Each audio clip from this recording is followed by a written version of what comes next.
Alright, cool. I guess I can get this started. This is going to be fun. So, I know no one's here right now, but I'm just going to go ahead and get started with this. So, this, for those of you who are just like clicking in to watch this video or whatever, because this is going to be uploaded, this is a story of mine known as Living a Lie. I started it. When did I start it? Hold on one sec. Because I know I finished it on or about March 13th of this year.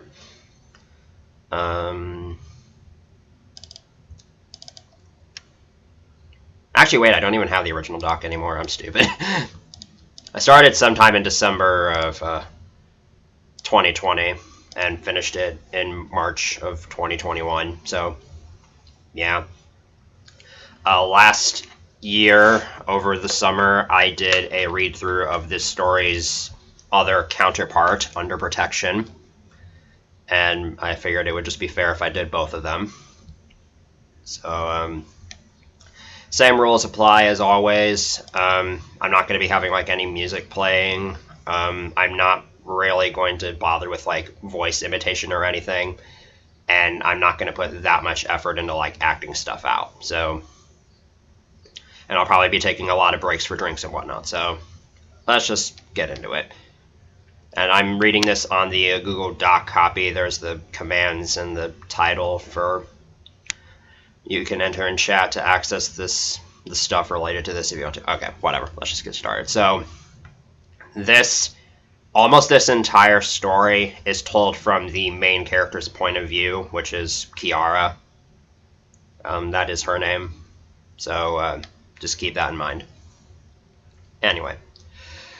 Prologue. Outside, the sound of rain resembles the hiss of a water boiler. The window drapes are down, blocking our view of the outside. There seems to be a divide among people as to whether rain is good or bad weather. I've always liked the rain, at least when it's not stormy like tonight.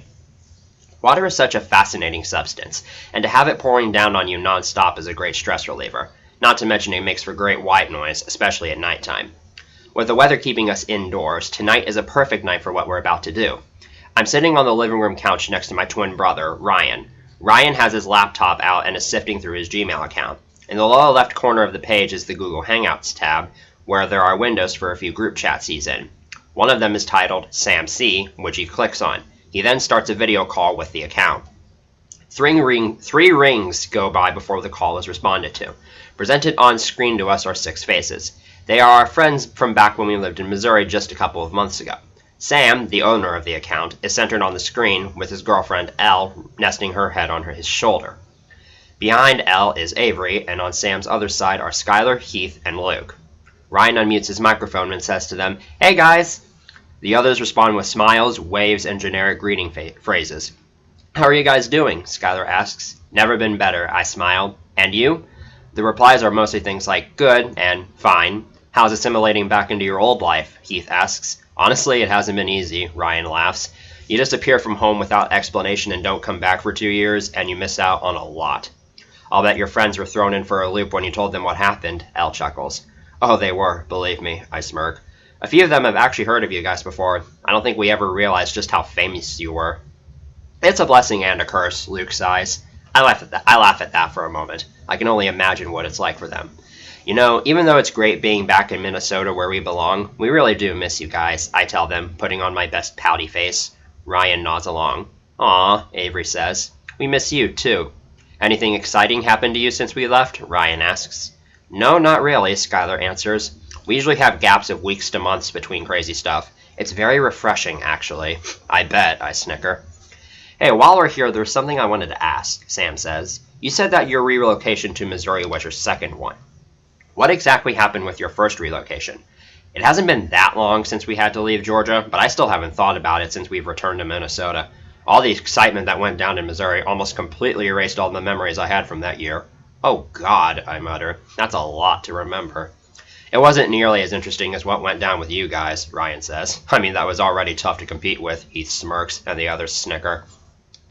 "If you don't want to share, that's fine," Sam says. "I just thought I'd ask." "No, it's fine," I reply. "I just don't know if we have the time. It's a Friday night and we're all 8th graders with screwed up sleep schedules. You've got time, Avery laughs. For reference, it is 7:57 p.m. Ryan and I glance at each other. I raise an eyebrow at him and he just shrugs. As any pair of close siblings would know, that's one way of affirming with each other that we're both okay with us. Okay, here goes, Ryan tells them. The memories begin to reform in my mind, and I soon have the foundation needed to begin the story. Our friends on the other end all sit back and place all of their attention on us as I begin. It all started when we made it to our new place in Georgia. So, yeah, basically, the story technically takes place, the events described in the story technically take place before Under Protection, but chronologically, the story takes place after that because the premise of it is that this is all being summarized to the other characters through a video call after everything has been said and done.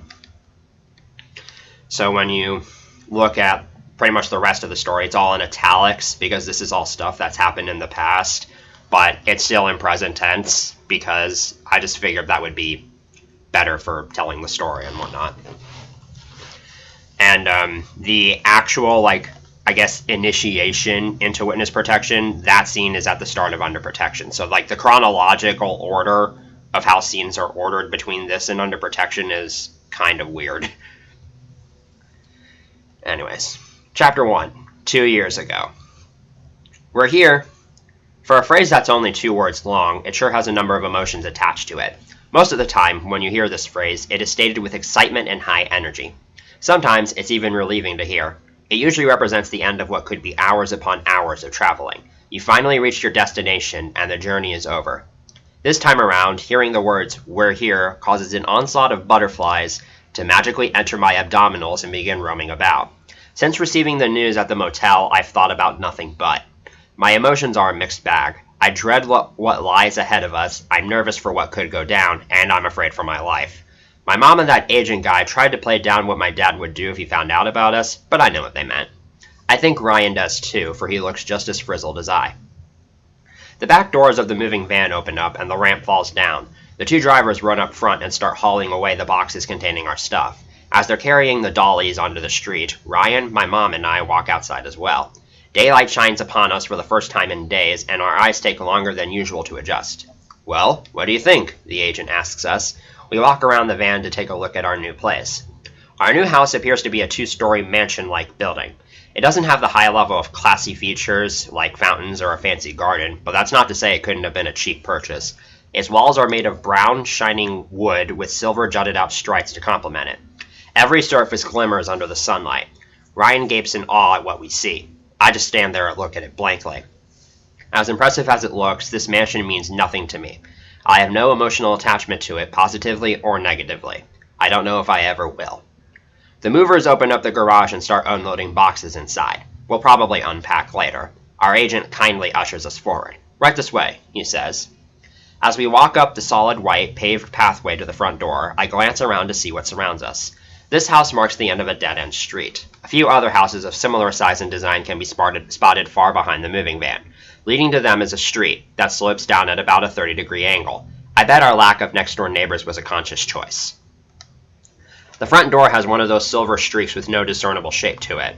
The agent uses a key to unlock the front door, then hands it to Mom. She places it in her purse, and the 2 walk inside. I share an uneasy look with Ryan before we follow. "Have a seat," the agent says, gesturing to what looks like a living room table.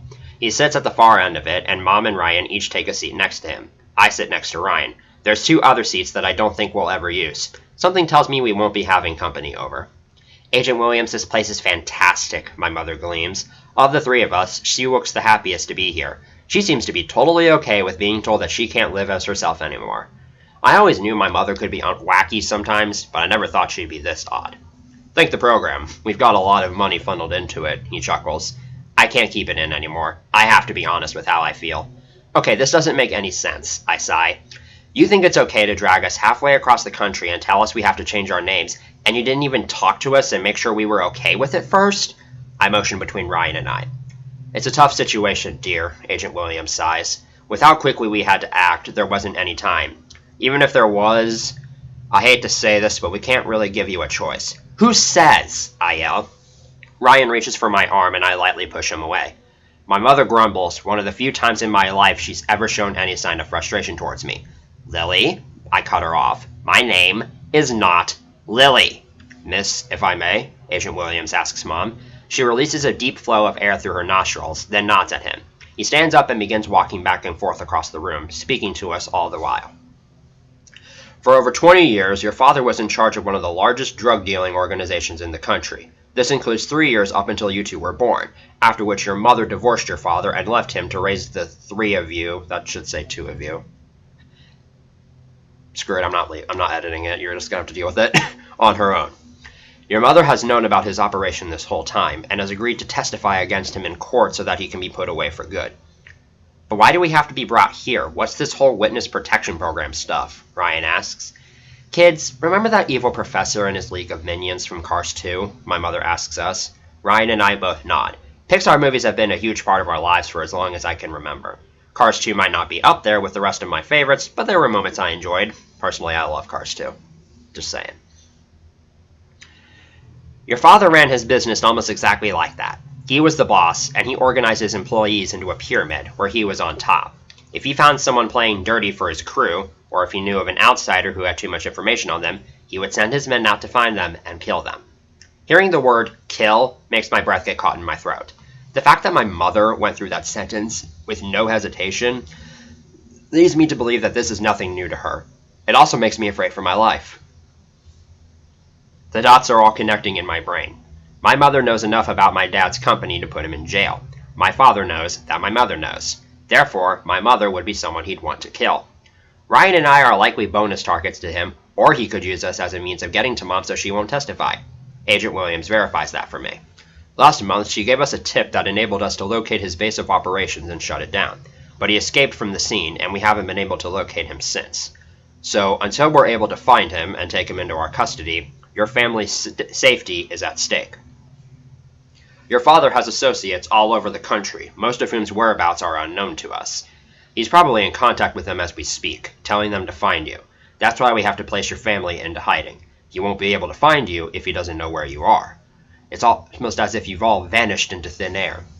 Think of it like those games of hide and seek you and John used to play all the time, Mom says to us, grinning. I can't believe that for one, she's still using Ryan's new name even though we're alone, and two, that she's downplaying the situation to us like we're babies. Maybe Ryan and I aren't in our teens yet, but I think we're old enough to be able to handle this information like adults. Agent Williams sure thought we were. Except that if he finds us, he kills us, Ryan asks, raising an eyebrow. Mom doesn't respond.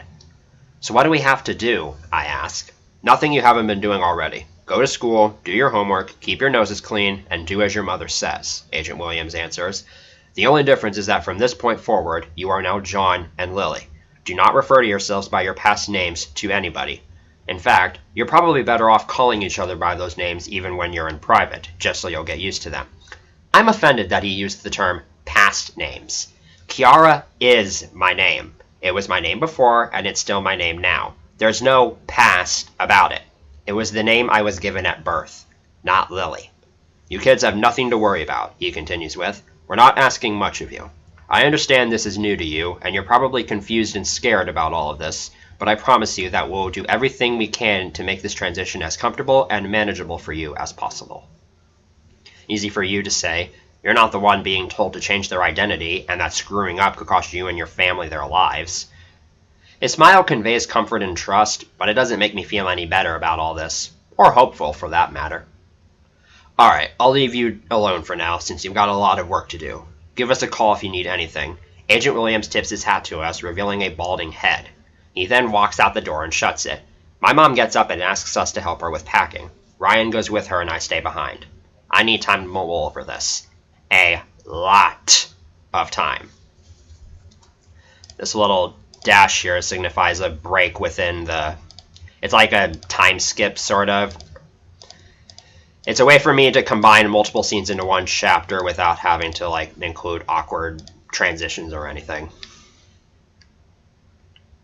I usually use it to split POVs in stories into, like, multiple segments so that I don't have to switch POVs as rapidly. But, obviously there's only one character who's going to be talking this entire story, so this is just there whenever I need it to be.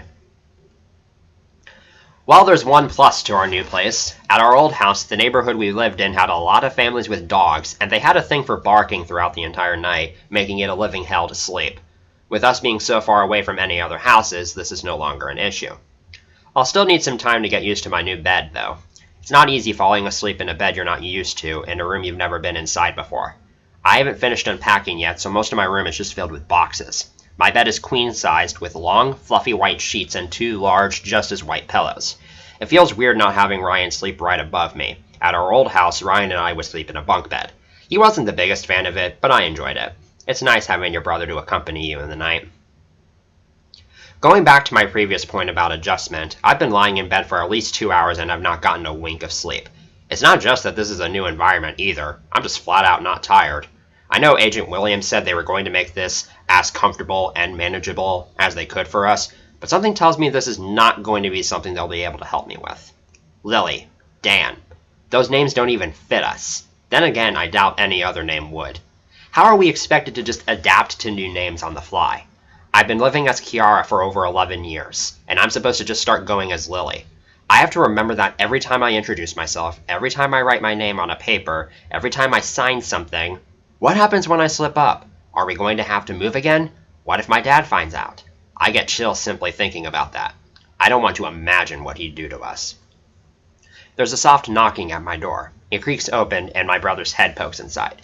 You awake, Key? He says hushly. Yeah, I whisper. Ryan shuts my door, steps around my haphazardly placed boxes, and sits on the bed next to me. What are you still doing awake? He asks. It's almost 1 in the morning. It's my first night sleeping here. What do you expect? I snort. I get it. Time zones and all, he chuckles. I almost forgot about that. Georgia is an entire hour ahead of Minnesota. That ought to be fun for my body to adjust to. So, how are you doing? He asks me, taking my hand. Holding hands is often tied to romance, but there's nothing quite like the feeling of my brother's hand in my own. Ryan has been with me through almost everything I've been through, and now we have to go through this together. He has to adjust to this just as much as I have to.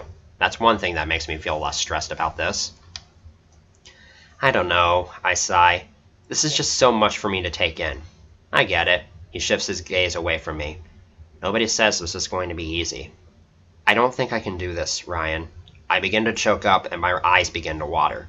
I haven't felt this emotional in years. Ryan keeps a firm grip on my hand and shushes me. Even though he's only 10 minutes older than me, he still does an amazing job of being the stand-in father figure for me. He always knows what to do to help me when I'm in a jam. He looks out for me all the time, and he never lets me down or is let down by me. He's a great role model, a great supporter, and a great friend. You've tackled bigger challenges before, Kiara. I know you can do this. Just believe that you can and everything will be fine. Think of it like starting over. You get to experiment with who you can be. It's such corny advice that I don't even want to buy it, but I do have to admit he's probably going to end up being right. Please promise me you'll help me through all of this. Kiara, you know I won't ever leave your side. Whether I'm Ryan or John, I'm still your brother, and I'll always be here for you. He wraps me in an awkward bed hug, then tussles my hair. Since I hate when anybody messes with my hair, I forcefully shove his hand out of it. He just snickers. Alright, good night, sis. I love you, he says, getting up and walking away. I love you too. Sleep well, okay? He's almost at the door. I'll try. Okay. He shuts the door, blotting out the hallway light, my god, and placing me back in the darkness. There's no going back now. I don't have any choice but to embrace this new life in order to keep my family safe. But hey, I still have Ryan. Wait a second.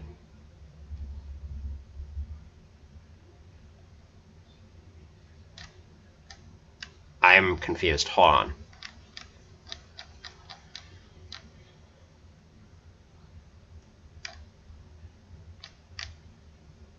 I see the problem. How did I not notice that until now? So, Dan is Ryan's fake name while they're in Missouri during Under Protection. I kept getting those names. I kept getting the names mixed up when I was starting with the story. I'm pretty sure it's consistent from here on out. Anyway. But hey, I still have Ryan, John, never going to get used to that, and my mother. Maybe this won't be so bad after all. really proud of this chapter. I'm really proud of this entire story, honestly. Chapter 2. The timing of when we left Minnesota was at least minorly convenient. We had relocated literally 2 weeks after school to let out for the summer. Therefore, John and I have the whole summer to get used to Helen, as well as calling each other by our new names. As you just noticed, I still haven't quite got the hang of it. Of course, 2 months have passed since we arrived here, and thus begins what may be the hardest part of this entire ordeal. The first day of school. I'd spent my entire life in Minnesota. One of my earliest memories was when Mom took Ryan and I down to the world's largest candy store when we were just 4 years old. All of my childhood friends, Shelby, Tanya, and Andrea, and I grew up together. I wasn't popular at my old school or anything, but I loved it there. The staff got to know me really well, and preparations were underway for my second year of middle school. Now I have to start all over, essentially as an entirely new person. It's not like moving, where you still get to be yourself when meeting others. My mom's car pulls up to the front of the building at 7:46 a.m., 14 minutes before my supposed first class begins. In my hand is a printed out copy of my schedule, which closely resembles the schedule I was supposed to have back in my old school. John is in the back seat with me, and Agent Williams is in the passenger seat next to Mom. We've been spending the entire car ride going over everything we need to remember for our first day. And what are you supposed to do if you accidentally call yourselves by your real names? Agent Williams asks us as the car slows to a stop. Say you were referring to a relative and avoid future contact with them, I answer. We've gone over this maybe 100 times by now, and that's probably not even an exaggeration. It's gotten tiring. Good. And before you go, there's one more thing I have for you, Agent Williams says. He fishes around in his pocket and pulls out 2 small, black rectangular devices and hands one to Ryan and I. iPhone 6s. Mom had told us she wanted to wait another year or 2 before getting us cell phones, so this is shocking to both of us. Our emergency contact info is already saved on those phones, in case you need to get a hold of us for any reason. Other than that, you're free to use them under whatever restrictions your mother decides to set for you, he tells us. I power it on. No lock screen, it just takes me straight to the home menu. I check the contacts tab, and sure enough, a contact labeled Gerald Williams is present on the list, along with a couple of other names I don't recognize. Are we allowed to text friends on this? Ryan asks. Yeah, that's another thing. Can we even make friends? I add. Of course you can, Agent Williams smiles. So long as you don't reveal your true identities, nothing's stopping you from creating new friendships and having a social life. I'd limit social media use, though, and avoid pictures whenever possible. You also need to remain out of contact with anybody from your previous location, for if they learn where you are, that could give ammunition to your father's case. That's a bummer. Have a good day, sweeties, my mom says to us. John opens his door first, and I stare at the building for a little bit before exiting myself. This campus is a bit larger in size than my previous one. Luckily, we were both able to walk our schedules before today, so I know exactly where to go. I would have been lost had that not been the case. I meet up with Ryan by the front doors. My stomach begins to churn as I approach the entrance. I've rehearsed my cover story and done as much preparation as I could over the entire summer, but what if it isn't enough? 2 months of work can't possibly override 12 years of mental muscle memory. Knowing that all it will take is one slip-up to ruin everything puts me under even more pressure. We had considered waiting an extra year before going back to school, but both my mom and Agent Williams decided that it wouldn't be worth missing a whole year of education. John, I can't do this. I just can't, I whisper to him just before we walk inside. He places his free hand on my shoulder. Relax, Lily. You've got nothing to be afraid of. Except for screwing up and putting our whole family in danger? Look, just remember what Agent Williams told us. Take it nice and easy and don't let the nerves get to you. You'll be fine as long as you don't think about the pressure. John then walks into the building. I let out another deep breath, then enter myself. Right away, I feel intimidated by my new fellow peers. Everybody's in their huddles and groups chatting about the trips they took over the summer or any other activities they pretend are more interesting than they actually are. I forgot I wrote that sentence. Normally, I would have Shelby, Tanya, and Andrea with me, and we'd be doing the same. But that's not exactly possible now, is it? Maybe this is because I've never had to deal with switching schools before, but for once I finally understand what it's like to be the new kid. You know absolutely nobody, and thus will have a lot of trouble finding people you fit in with. It doesn't help that I'm a bit shorter than most other students, so I literally feel like an ant amongst them. Tanya was that girl in 3rd grade. Will I ever see my old friends again? Hopefully this trial will happen soon so I can get back to my old life, but there's apparently still no word on where my dad is. Agent Williams said it could be a while before he's found. With less than 5 minutes to spare before the bell, I locate my locker, locker number 279. It's located near the east side of the building on the second floor. It uses one of those turn-dial combination locks, and it must have not been used much before I arrived, because it looks shiny and new in comparison to the lockers surrounding it, which are dented and covered in paper shreds and stains. I open my locker and place my backpack inside of it. I also put my phone in there. Seeing as to how I don't have anybody's number, I don't have to worry about it being a distraction during class. I slowly push my locker door shut, then right as I walk away, it slides back open again. Irritated, I walk by and try shutting it a few more times. It never stays shut. By this point, the hallways have mostly cleared out and there's only a couple of minutes left until homeroom. I start panicking. Am I really going to be late because my locker won't shut? That'd be an embarrassing reputation to earn on the first day. Granted, it could be worse. I could accidentally reveal myself.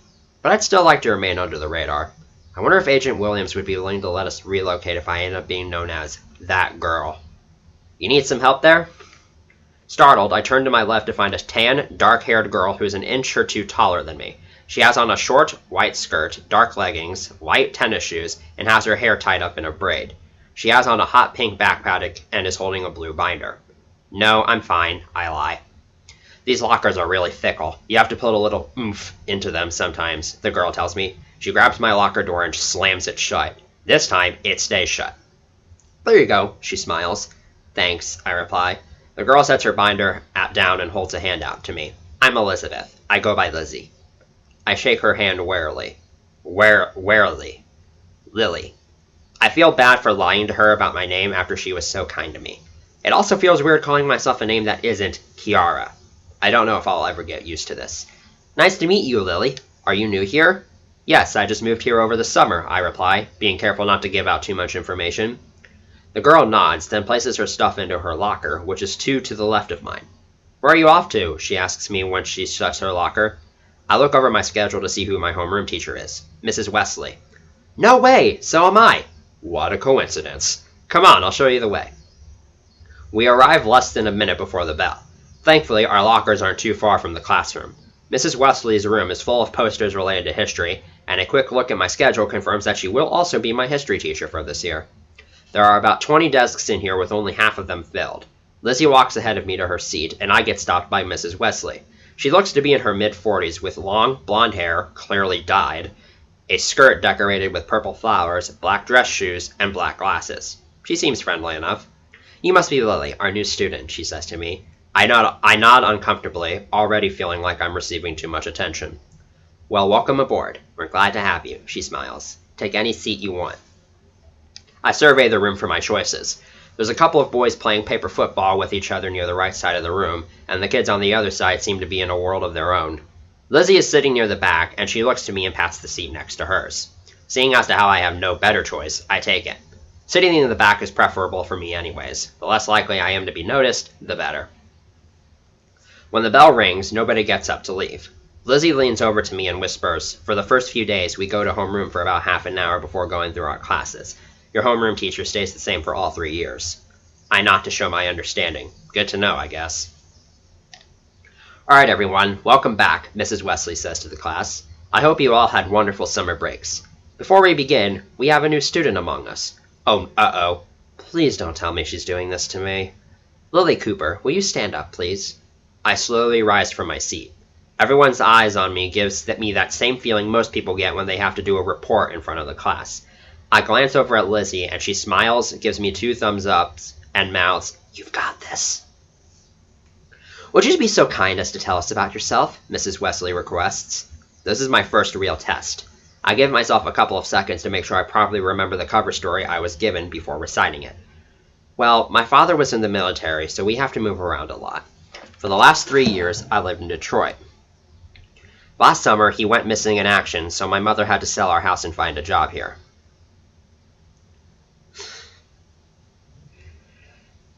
Well, I've done it a couple times, Penguin.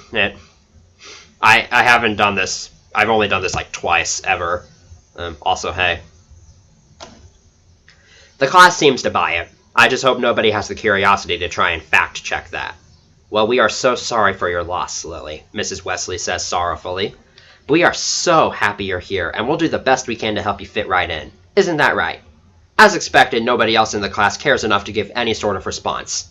Mrs. Wesley just nods a few times before going, Now why don't we go around the room and everyone can describe one interesting thing they did this summer. Lily, you've already gone, so we'll let Anthony go next.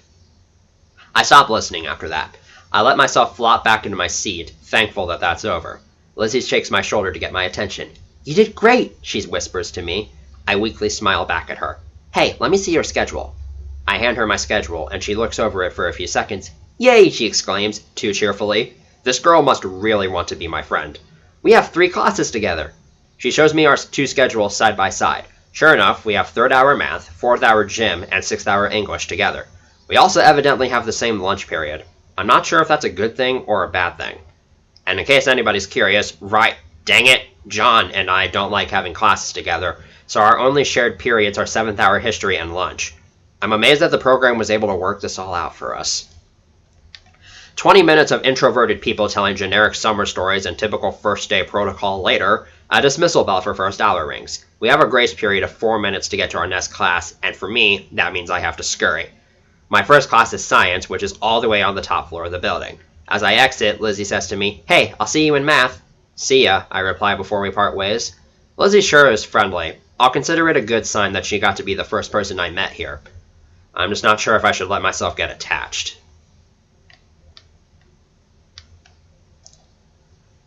Chapter 3.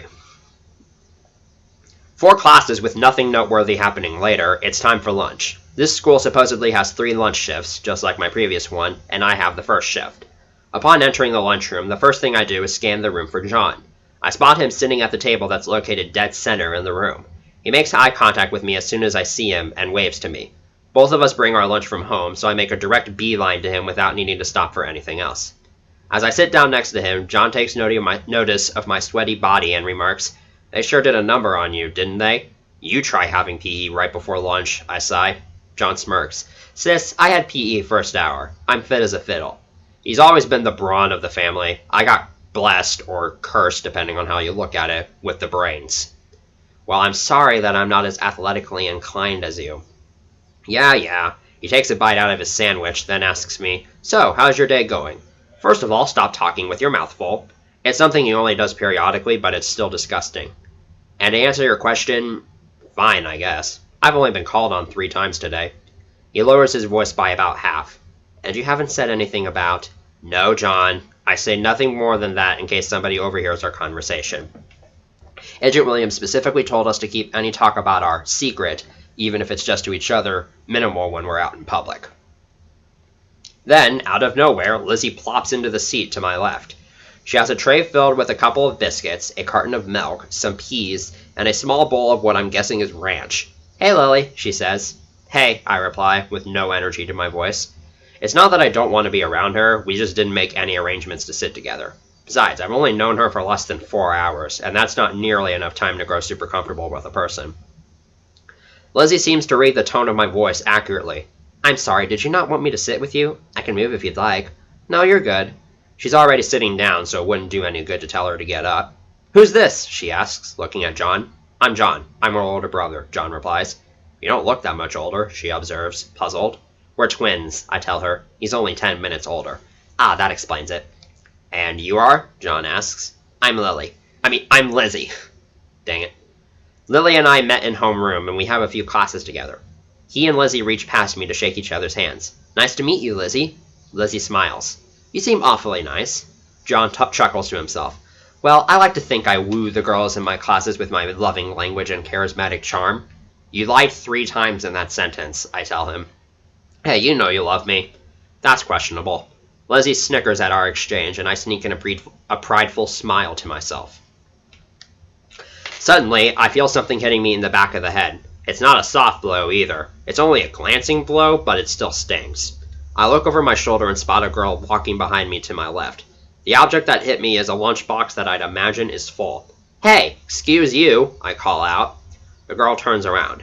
I recognize her from my PE class, though we had no interaction there. She almost perfectly resembles your typical goth girl. Her black, ponytailed hair is very obviously dyed, and she's wearing a bit too much mascara and eyeliner on her otherwise vampire-pale face.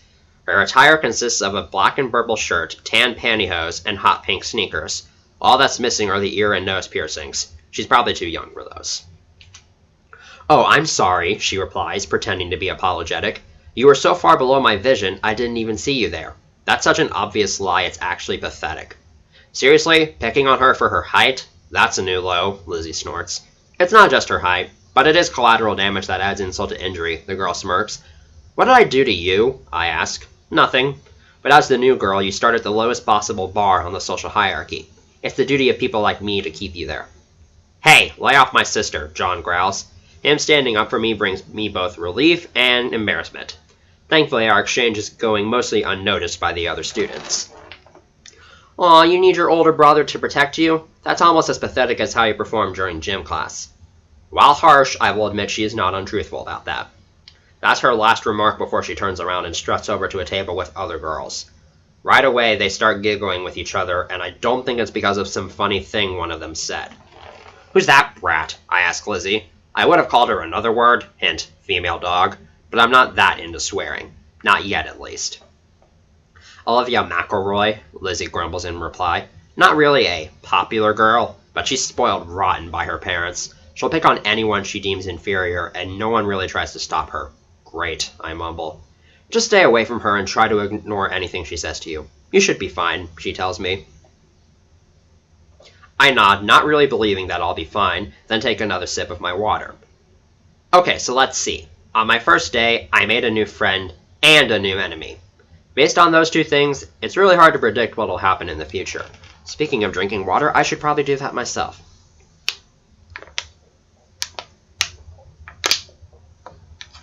I hope that's not too big of an ASMR.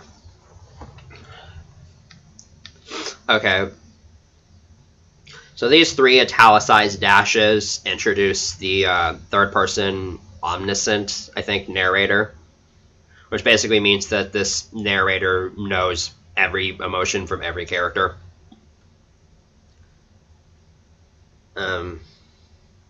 Yep, I'm here for this one, too. I mean, Kiara can't possibly know everything that happens around her, right? A bright light shines directly into Tanya's face, forcing her to squint to cover her eyes. She squirms about in an attempt to free herself from the ropes binding her wrists to the chair. Two men are standing behind her, and the one holding the flashlight moves it away from her and shuts it off, leaving the nearly dead light bulb hanging above them as their only remaining source of visibility. I'm going to ask you this one more time, the man growls, having just about reached his breaking point with patience. He intimately walks around Tanya with his hands behind his back. Where is Kiara and her family? For the last time, I don't know, Tanya shouts. She struggles against her restraints to no avail and almost falls over in the process. The men behind her are able to catch her and lift her back up before she hits the ground. The man has just about had it. The veins in his forehead pop out as he forms the look of a deranged lunatic. You're lying, he growls. In a fit of rage, he lifts up Tanya's shirt sleeve and, for the third time, burns her wrist with a cigar. Just like the previous two times, Tanya cries out in pain. Tears sting her eyes as she kicks around in agony. One of the man's assistants pulls her back so she doesn't strike him. Rick, the other man says, grabbing Rick's wrist. This isn't going to get us anywhere. We're wasting our time with her. For the next few seconds, Rick contemplates his accomplice's logic. During this time, his breathing quiets down to a soft, steady inhale and exhale, and the color of his face slowly fades from red to his regular pale pigment. He eventually grunts, fine, then uses his machete to cut the ropes around Tanya's wrists. When she's freed, he grabs her by the chin, looks her dead in the eyes, and sternly tells her not one word about this to anybody. Clear? Through both his tone and his deadly glare, he makes sure that Tanya is aware of the severe consequences she and her loved one could face if she tells anyone about this interrogation. Traumatized by everything that's just happened to her, Tanya is only able to gulp and give a faint nod. Rick eases on his grip but doesn't avert his gaze from her. The man behind her throws the chloroform cloth over her face and her body goes limp within seconds. Drop her off near the tennis courts by 154. Make sure nobody sees you, Rick instructs. The man nods and drags Tanya's body out of the room. Once they leave, Rick hangs his head back and groans. You okay, boss? His other assistant asks, concerned. It's been 4 goddamn months, and I still don't have any leads on them, he grumbles. I cannot keep living like this, Al.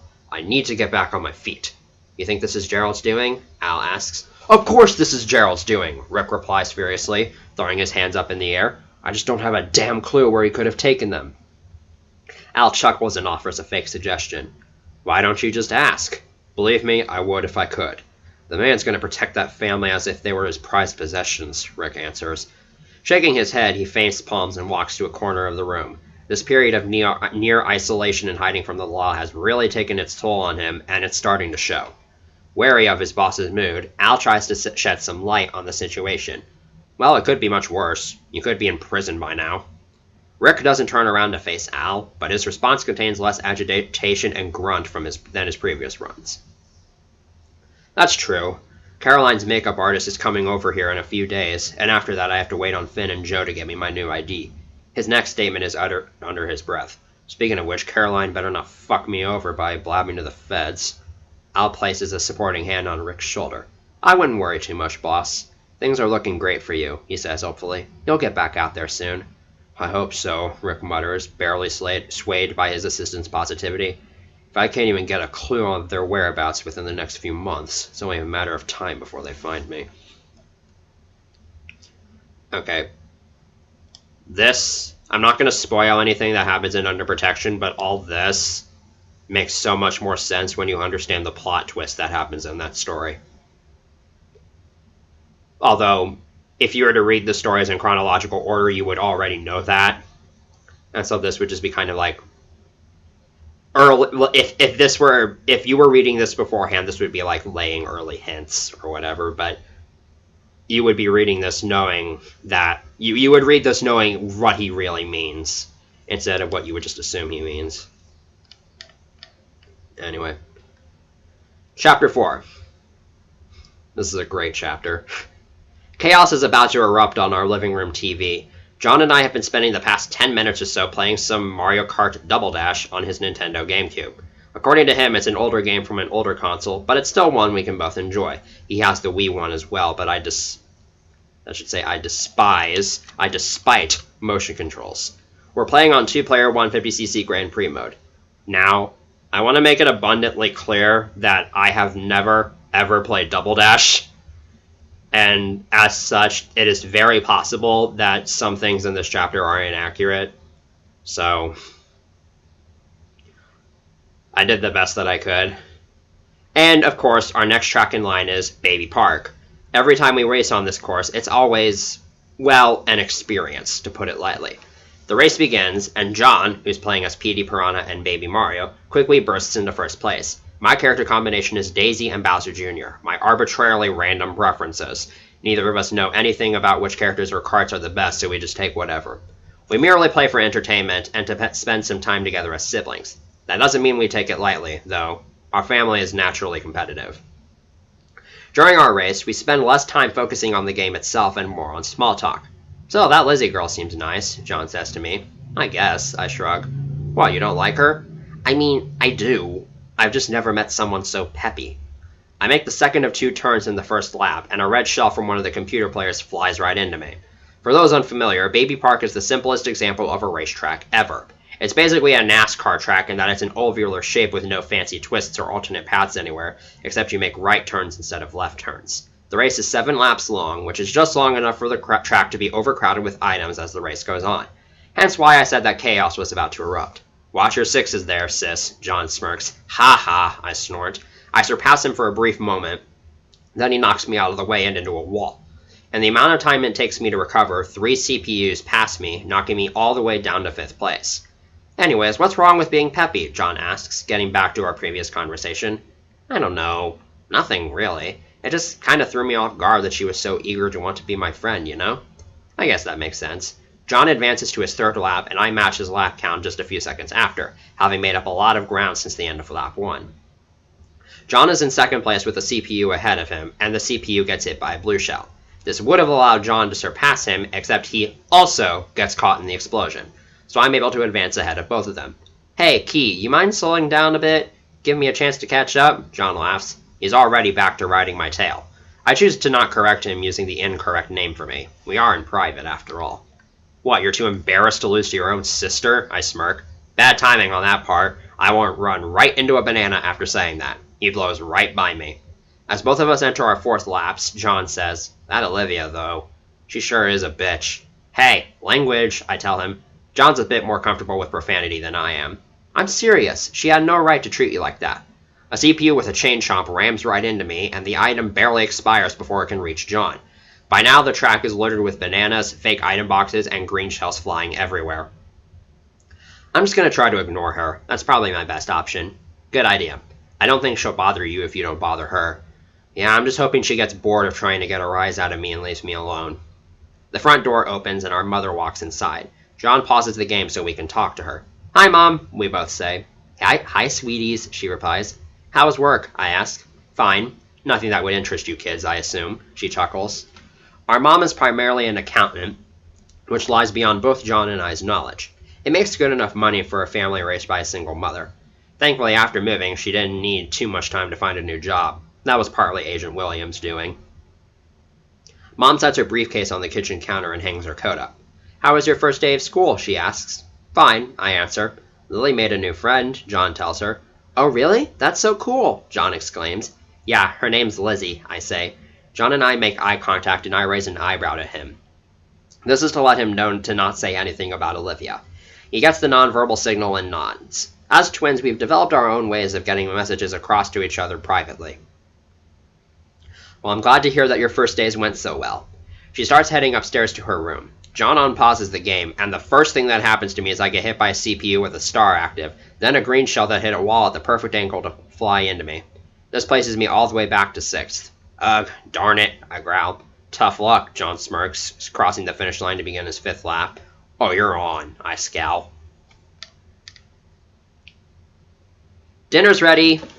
If there's one thing our new identities haven't changed, it's our appetites. John and I rush to the kitchen at the sound of our mother's call. The precious smell of pork chops enters my nostrils. Anything meaty is a favorite of ours. Ooh, yum, John grins as we enter. That smells delicious, I tell Mom. Thanks, kiddos, Mom smiles. We each take our seats and dig in. For as long as I can remember, there's only been up to a week's worth of nights where we haven't eaten as a family. And 2 of those nights were a weekend when I went on a trip with Girl Scouts. It's something we take passion in. The doorbell rings just a couple of minutes into our meal. I'll get it, Mom says. She walks 3 feet from the table to the front door and opens it. Standing there to greet us is none other than Agent Williams. Gerald, what a surprise, Mom exclaims. Yeah, figured I'd stop by and check in on the kids after their first day, he replies. Well, we've just started eating. You're welcome to join us. Nah, I've already eaten. He does take a seat in the 4th chair at the table. He looks at John and I and asks, So, how did it go? It was a standard first day. Nothing to report, really, I answer.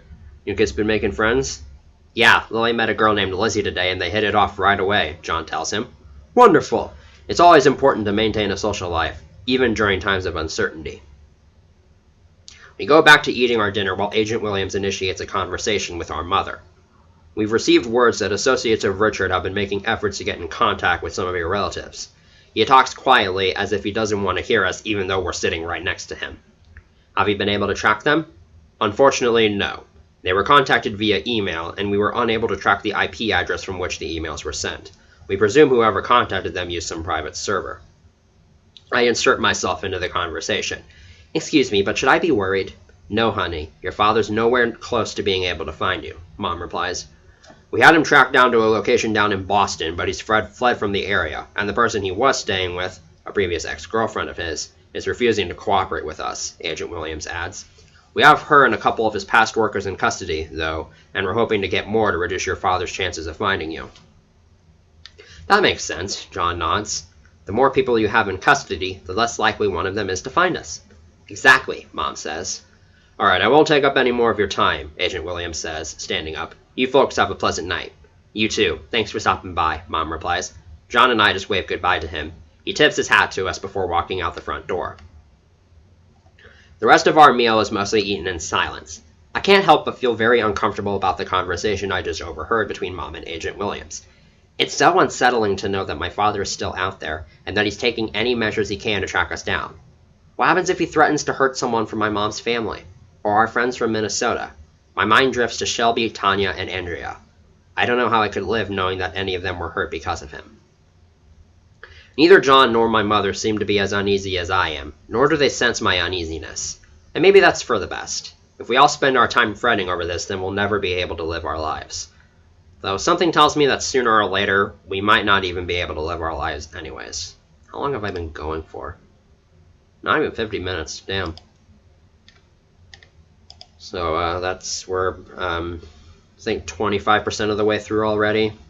When going by the playlist, I think going by page count, it's a little bit more than that. Drink break. I'm going to mute my mic this time so you don't have to hear it.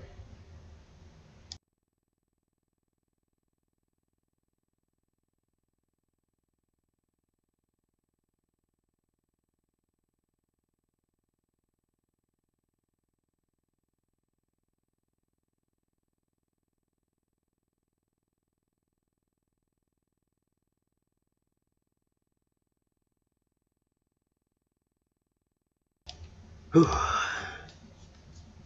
Chapter 5. When the final class release bell of the day rings, John and I exit our history class together. Our lockers are nowhere near each other, but they are both on the second floor, so we take the same route upstairs. You want to study for the test together? John asks. Our first unit test is tomorrow, and all we have to review are our note packets. Sure, I shrug. I'm not really partial to studying with or without a group. Just as quickly as John leaves my side, Lizzie takes his place. Hi, Lily, she exclaims upon joining me. Hey, I reply, waving. So, how was your day? Lizzie has made it a routine to ask me how my day was every day at this time. Oh, not too bad, I answer. That exercise in gym really kicked my butt today, though. Yeah, that was pretty intense. Lizzie, who's about as fit as I am but is in slightly better shape, chuckles. As we approach our lockers, I ask her, Say, have you wanted to, get together and hang out sometime? My schedule's wide open. Oh, for sure, Lizzie replies. I can't today, though. I have a club meeting to attend. Oh, okay. I can't really say I'm bothered by this answer. The only reason I asked is because my mom thought I should. We both open our lockers and retrieve our backpacks from them. What days work for you? I ask her. I'll have to check. I'll text you as soon as I find out. Yeah, Lizzie and I exchange numbers.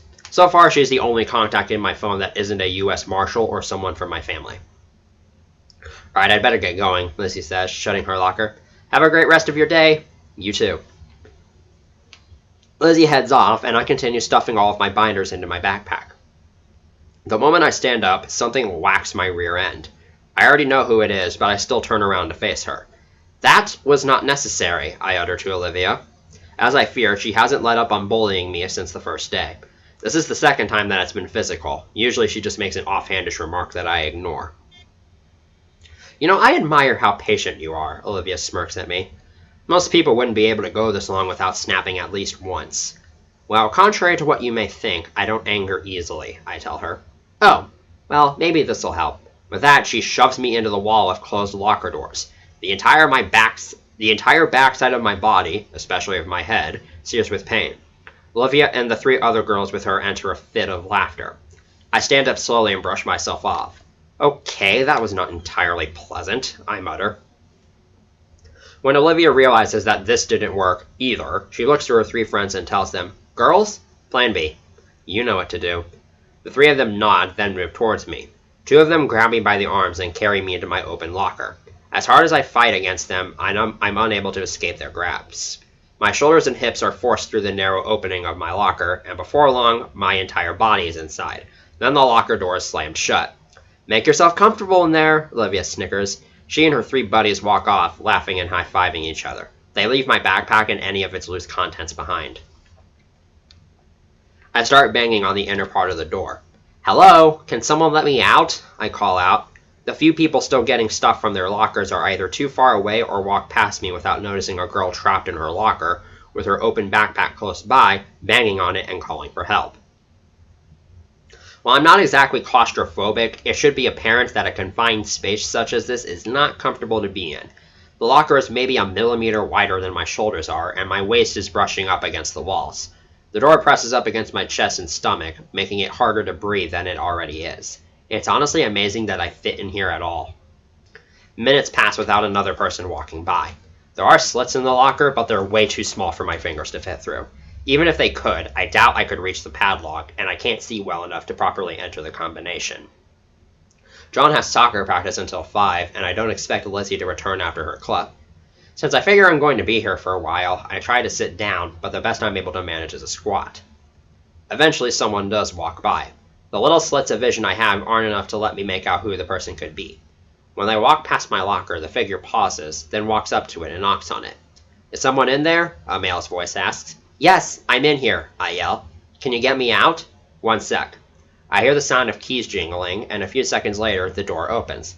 Standing in front of me is a guy a couple inches taller than me.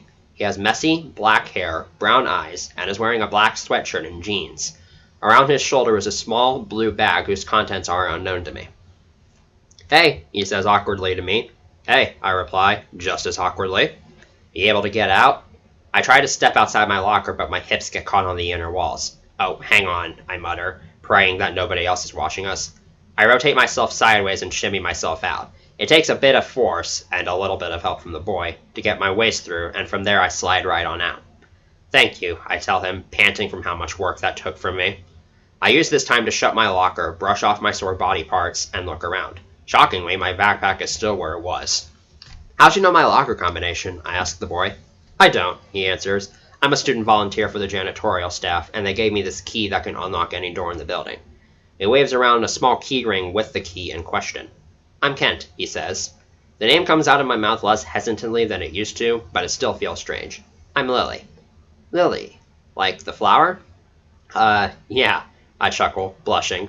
I'm, not really a flower expert. It's not like I was involved in choosing my name or anything. Understood. We go without another word for a few more seconds, then he asks, If you don't mind me asking, what were you doing in there? Oh, some other girls just shoved me in there, I mumble. Kent just nods slowly. Hey, what time is it? I check my phone, but I'm still too sore to lean down and get my backpack. Kent checks his watch. 2:59. Oh God, I missed my bus. John and I's bus normally exits at around 2:45, give or take a couple of minutes. Is there anybody else who can take you home? No, my mom works and she doesn't get off until 5. I place my back against the lockers and slide down until I'm seated, sighing. I guess I've got some time to kill. Kent darts his eyes around for a moment. Well, if you want, I'm going to be heading off to my club here in a little bit. You're welcome to wait with us, then one of us can take you home. I stand up. Aren't you supposed to be doing this janitorial stuff? I ask, confused. My shift just ended. I clasp my hands together and look down at the white, shiny floor. I don't know. I don't want to be a distraction or anything. Hey, I just didn't think you'd want to wait out here by yourself. I give it another couple of seconds of thought. You sure? Kent nods, smiling. I roll my eyes. All right, I'll go. Great. Just let me stop by the office first to drop this stuff off. He walks off towards the front office, and I grab my backpack and follow him.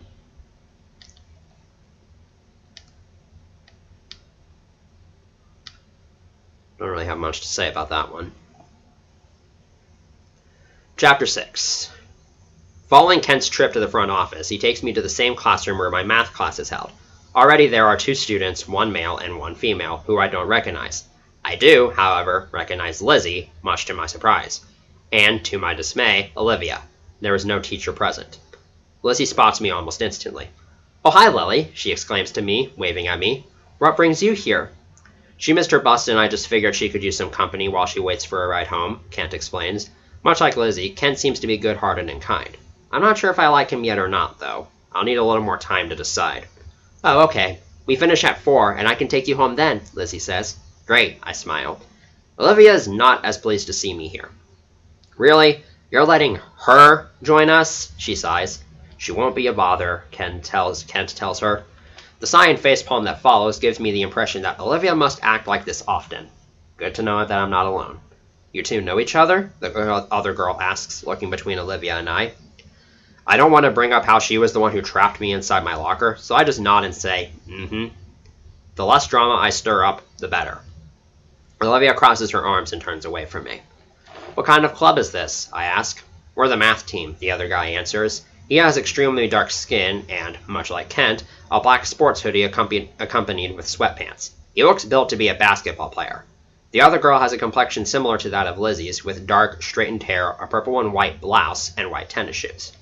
Yeah, we meet up 3 times a week to improve our math skills, and we take part in a few district-wide competitions. It's pretty chill, the girl adds. Oh, and by the way, I'm Nat, and this is Devin. You can just hang out in the back if you want, Kent tells me, pointing to a cluster of desks near the back of the room. 6 of the desks are placed together like a table in front of the whiteboard. Okay. I set my stuff down and pick a random desk to sit at. Kent and the others gather around their table and start discussing math-related topics, which I tune out. Lizzie writes some equations on the whiteboard, and Nat and Devin are jotting down notes on notebook paper. Olivia is the least engaged of the group. Go figure. I'm about to get my phone out so I can listen to music when a stack of nearby papers resting on the teacher's desk catches my eye. I lean over and pluck one of them off. It's a custom-made worksheet filled with different types of math problems typically taught at around our grade level, most of which is algebra or geometry. Since I have nothing better to do, I do my homework, but I usually save that for, home. I pull out a pencil and calculator and begin absent-mindedly working on the problems. The difficulty level of this worksheet is labeled as a 5. I'm not sure how bad that is, but these questions aren't much of an issue for me. Mostly just solving single or double-step equations, finding goals, converting from decimals to fractions, all that stuff. I learned most of this stuff from an Aspire group, a group designated for academically bright students, that I was a part of in elementary school. I breezed through question after question, of which there are 40, 20 front, 20 back. Once I finished the last problem, I set the worksheet aside. 36 minutes have gone by since I started. The math team is working on a problem related to scientific notation. They have the number... I need to count this. 0.0000006534 written on the whiteboard, and below it they have an answer of 6.5304 times 10 to the 7th. Nobody else seems to notice it, but I spot an error with this answer. Excuse me, I blurt out, getting everyone's attention. Pardon me for interrupting, but if this is a scientific notation problem, then the exponent should be negative, not positive. For a small number, you're moving the decimal to the right, so it'd be a negative power. It's a simple mistake, but one that could cost them if they continue to overlook it. Kent and Devin look over what I'm assuming is an answer key. Huh, good catch there, Lily, Devin nods. Okay, so she spotted a rookie mistake. Let's not praise her, guys, Olivia mutters. Hey, Nat says, pointing to the finished worksheet by my side. Is that one of our practice tests? Yeah, I answer nervously. The way Nat asked me that indicates that I probably wasn't supposed to do that, which is just what Olivia confirms with her next statement. Those are reserved for us to use for practice, she exclaims. You just wasted one of them. I scrunch myself up and look away from the group, feeling more embarrassed than ever. I can just feel the fire burning in my face. Sorry, I mutter sheepishly. I was just bored, and I saw it, and I figured I might as well... Hang on, Lizzie interrupts me with. She grabs the worksheet off the desk and looks over it. Her expression goes from inquisitive to disbelief about halfway through. Whether or not that's a good sign, I can't tell. Kent, hand me the answer key, please, she requests. Kent does so, and Lizzie looks at the two side by side.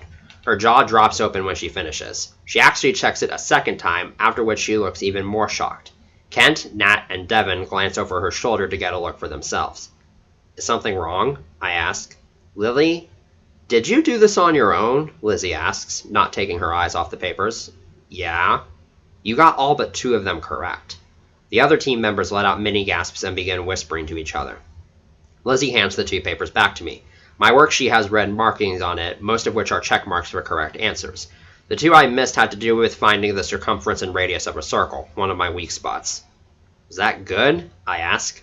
That's better than we've been able to do as a group, Nat replies, beaming with excitement.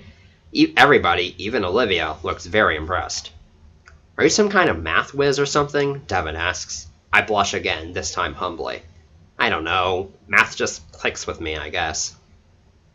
Kent slowly walks up to me with his hands behind his back.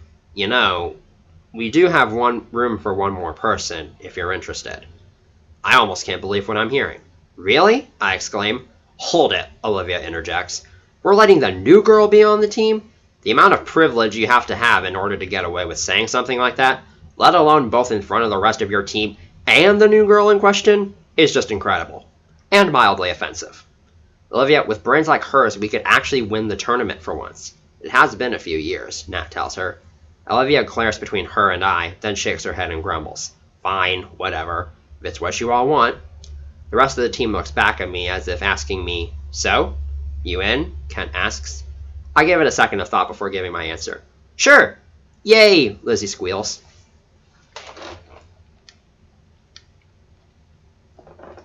The remaining 20 minutes of our time is spent getting to know each other. Turns out my assumption about Devin was correct. He is a basketball player, in addition to some other sports. He and Nat are a grade above us, and they were both in this club last year. There are no 6th graders on the team. Apparently, it was the best part of school for them, so that's a good sign. Everybody has different reasons for joining the team. Evidently, Kent and Devin are good friends, and they wanted to partake in something they were both good at, i.e. math. Lizzie, much like me, is naturally gifted when it comes to math. Nat had trouble fitting in anywhere else before joining math club. And Olivia, I guess she just needed an activity to participate in. Something about her parents wanting to fill up her schedule more. From the way she gave it to us, it sounds like she usually spends her free time doing not-so-good things. I expected nothing less. We end at 4 o'clock on the dot. As promised, Lizzie is able to give me a ride home.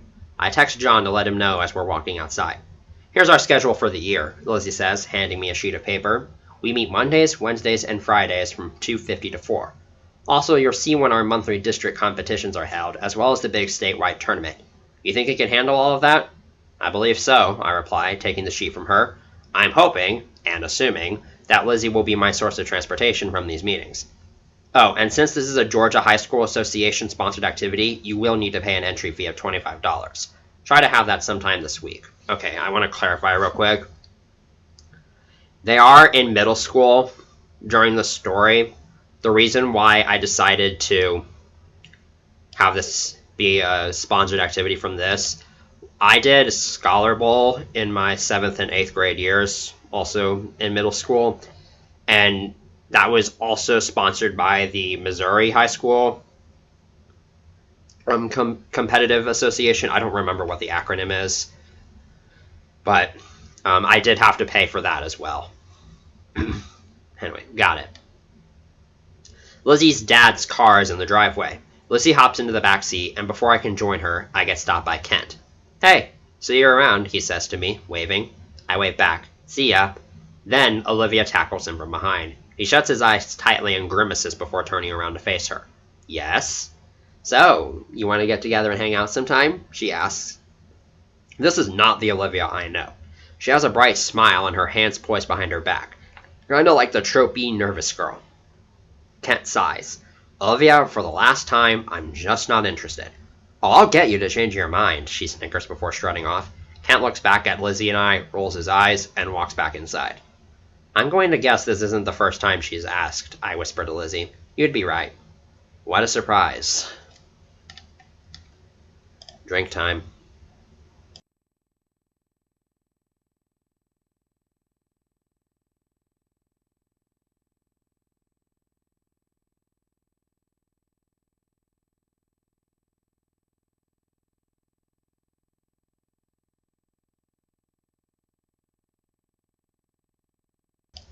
I have dropped 117 frames so far, but it doesn't matter. Chapter 7. Despite, well, everything that happened today, I'm in a much better mood than usual when I get home. It feels nice to have a group of people I can associate myself with, except for Olivia. I still feel bad that they don't know my real name, but as far as I care, my name is the only thing different about me. My mom arrives with John at 5:16 p.m. John is still in his soccer uniform and is drenched in sweat. Whew, what a workout, he pants. He grabs a washcloth off the sink and uses it to wipe his forehead. Mom sets her purse down on the kitchen table and hangs her coat up. So Lily, how was your day? She asks, same as always. Actually, it was great, I answer, choosing to ignore the fact that I was stuck in a locker for 15 minutes. I joined our school's math team. Mom's smile grows. That's amazing, sweetie. I'm so proud of you for finally putting yourself out there. Heh, nerd, John snickers. I whack him in the back of the head. You wish you were as smart as me, I smirk pridefully. You wish that was true. Both he and I know he's lying, and we also know I don't need to tell him that. He often begs me to help him with his homework, and my grades are almost always better than his. I like to believe he's jealous of me, and he pokes fun at me for nerdiness and for being stronger than me to push those feelings down. Too bad it doesn't work 99% of the time. I just roll my eyes and brush the statement aside. I hand Mom the schedule Lizzie gave me. They meet after school 3 days a week, and there's a few competitions they take part in. I should be able to get rides from other people, I tell her. Mom nods. And there's an entrance fee of $25. Can we afford that? Oh, for sure. Mom takes her wallet out of her purse and retrieves a 20 and a 5 from it. I take them from her and place them inside a small pouch in my backpack. Now I just have to remember to hand it off. Both John and I have a habit of having a note or payment to drop off at school and forgetting all about it. This calls for a celebration, Mom says. Who's up for another smoothie night? Smoothie movie night. Ooh, both John and I grin. Back in Minnesota, there was a smoothie place less than 5 minutes from our house. Whenever John and or I did something worth celebrating, we would order smoothies from that place, find a movie on demand, and spend the night relaxing together. It turns out that the same smoothie place is in Helen, although it's a bit further away. This will be our first smoothie movie night since moving here. God, that's a mouthful. Lily, would you be a dear and do me a favor? Mom asks. Good timing on her part. She has me in a good mood now. Sure. I left my phone book in the storage room the other day. Would you go get it for me while I get dinner started? Sure thing. I happily stroll downstairs. You'll find it inside the laundry room, Mom calls out just before I'm out of earshot. Another nice catch from her, for I have still not thoroughly explored this mansion, and thus do not have its layout fully memorized. For whatever reason, I choose not to turn on any lights when I first enter the basement. Our laundry room is located in a separate door next to a hallway leading to another bedroom, a guest bedroom maybe, a bathroom, and an empty space we haven't found a use for yet. It's only when I enter this room that I switch the lights on. I have to move aside a trash can to access the storage room door. Due to the layout of our house, the storage room is actually directly underneath the stairs. Most of what's in this room is just boxes that have not yet been unpacked.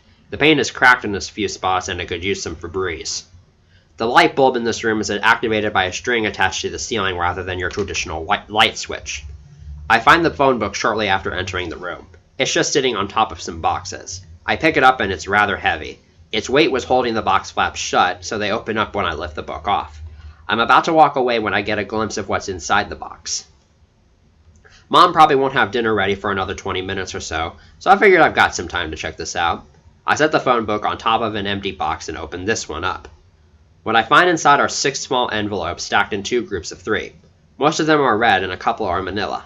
Inside each of them is a collection of photos. A couple of them only have 1 or 2, while some have as many as 10. The quality of each photo varies. They were all clearly taken with an old camera, and most are crystal clear while a couple of them are blurry. They date back as far as 1999, with the latest being dated March 9th, 2002, 4 days before John and I were born. I'm pretty sure... Okay, so that would mean that their birthday is March 13th, so... I think I mentioned that this story was written as a Christmas present for a friend. That will be mentioned in the author's note at the end. I still don't know if I'm going to read that or not. I actually finished this story on her birthday. But the strangest part has to be the content of these photos. They all share one thing in common. My mother is present in every single one of them, as well as another man who I don't recognize. The setting and backgrounds change drastically, from the beach to a ski lift to in front of some giant office building. Any pictures from within 5 months before John and I's birth show Mom is more bloated. There are multiple pictures with the office building in the background, and occasionally a couple other men can be seen posing alongside Mom and the other man. Obviously, this other man has to be my father. This is actually the first I've seen of him. Mom never told me anything about him or what he looked like, and would never show me any pictures. What's off-putting to me is how happy the two look together in most of the pictures. Even some of the photos taken weeks before she gave birth depict her with a bright smile. If my father was such a vicious criminal, why does she look so overjoyed to be around him? Already this isn't sitting right with me. I pocket 3 of the photos with the intent of asking Mom about them when I go back upstairs. As I exit the storage room, with the phone book in hand, of course, something else catches my attention. There's another door across from me, just like the other door, but to the left and on a part of the wall that juts out slightly. Since I've never looked at the room from this angle, I've never seen this door before. Unlike every other door in the house, this one's slightly cracked in a few places and looks somewhat battered up. My curiosity gets the best of me, and I walk over to check it out. At first there isn't much to this space either. On the floor is an empty laundry basket, and there's a couple of shelves. I'm about to leave when I notice a folder resting on the lowest shelf that's just barely sticking out. I pick it up and open it. Inside the folder are a few sheets of paper. The first 3 are bank forms for an address somewhere in Iowa, all with my mother's old credentials. Right away, I find this odd. Mom never said anything about us owning any property in Iowa. Heck, I've never even been there before. I don't know anything about bank statements, so I brush them aside until I get to the bottommost paper. It's another photograph dated July 26, 2001. The colors are a bit oversaturated in this one, but otherwise the quality isn't bad. It appears to show some kind of factory. Several people in white, dirty sweatshirts and torn-up jeans are on assembly lines, working with bags of a powdery substance, mixing chemicals together, or retrieving items from a conveyor belt. The entire room is dimly lit, and the otherwise gray surfaces have small blemishes of various colored stains. The part that gets my attention the most is right in the center of the picture. Two of the men I recognize from the other photos are in some kind of conversation with my mother and my father. And both of my parents are holding bags of that powdery substance, as well as a handful of dollar bills. That's as much as I'm willing to see before I begin marching upstairs, carrying all the papers and pictures with me. I need to sneeze, give me a moment.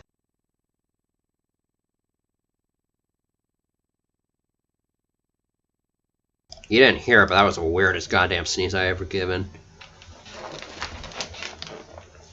Mom! I slam all the papers I'm carrying onto the kitchen counter, and when combined with the phone book, it makes a very loud whoomp noise, startling Mom to the point where she nearly drops the spatula she's holding. It smells like we're about to have pancakes, which I look forward to, but first I have to deal with this. What's wrong, honey? She asks, concerned. I spread out all the papers so she can see each of them. You care to tell me what this all is? Upon getting a good look at all the documents and photographs, and realizing what they are, Mom shuts her eyes, shakes her head, and sighs heavily. Lily, I was hoping we wouldn't have to have this conversation. John joins us in the kitchen, likely having heard my shouting. What's going on? He asks. Our mother has been lying to us, I tell him, glaring at Mom. Lily, I would never lie to you, Mom says defensively. Then how do you explain all of this? I gesture at the pictures and documents. Mom lets out another sigh. I may have left some stuff out. That's still technically lying. Mom holds her hands up in a stop motion, and we all take a moment to breathe. This is one of our mother's many tactics to avoid arguments brewing in the house. It's pretty effective. Look, yes, it is true that before you two were born, I ran your father's drug ring alongside him, she explains to us. But after I had you kids, I wanted him to sell the business so we could raise you. He didn't want to, so I left him. Hold on. Shouldn't you be in trouble just like he is, then? John asks, seemingly confused by all this. My testimony against your father is part of my deal with the police to avoid jail time, she answers. It's like how if John used to think he did something to make you mad, he'd start doing nice things for you. There's more to those incidents that Mom doesn't know about, but John and I swore each other to secrecy when they happened. I'm still not entirely easy with this information. We've been living in Georgia for 4 months. How come this is the first we're hearing of this? Because I didn't want you to get the wrong idea, and I figured you'd be too young to understand, she sighs. But kids, you've got to trust me. I'm not the villain here. Just because we used to be married doesn't mean your dad has a soft side for me. He doesn't care, and you two have to understand that. He wants us dead. Just like when she first told us about this, I feel like a knife has been plunged into my stomach. She says the word dead with such force and seriousness that it brings back those terrifying feelings of dread that I used to have when we first arrived here.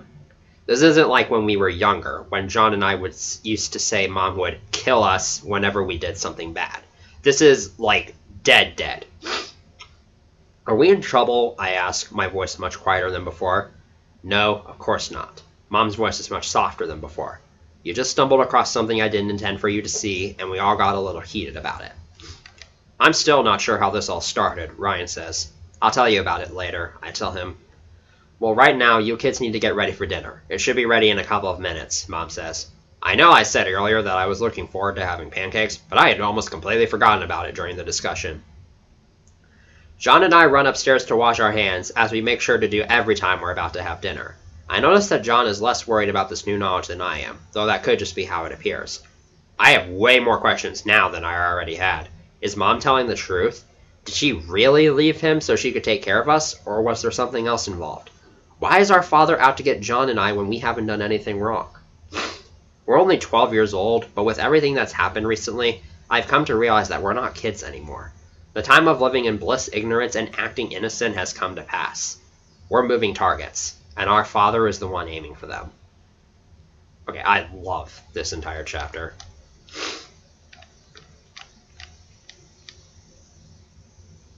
Okay. Almost halfway there. Chapter 8. Pep rallies. Almost every school has their own twist on this way of delivering hype. They gather all the students into one large, smelly gym, have the cheerleaders put on shows that are almost the exact same every time, and assume that every student in... Hold on.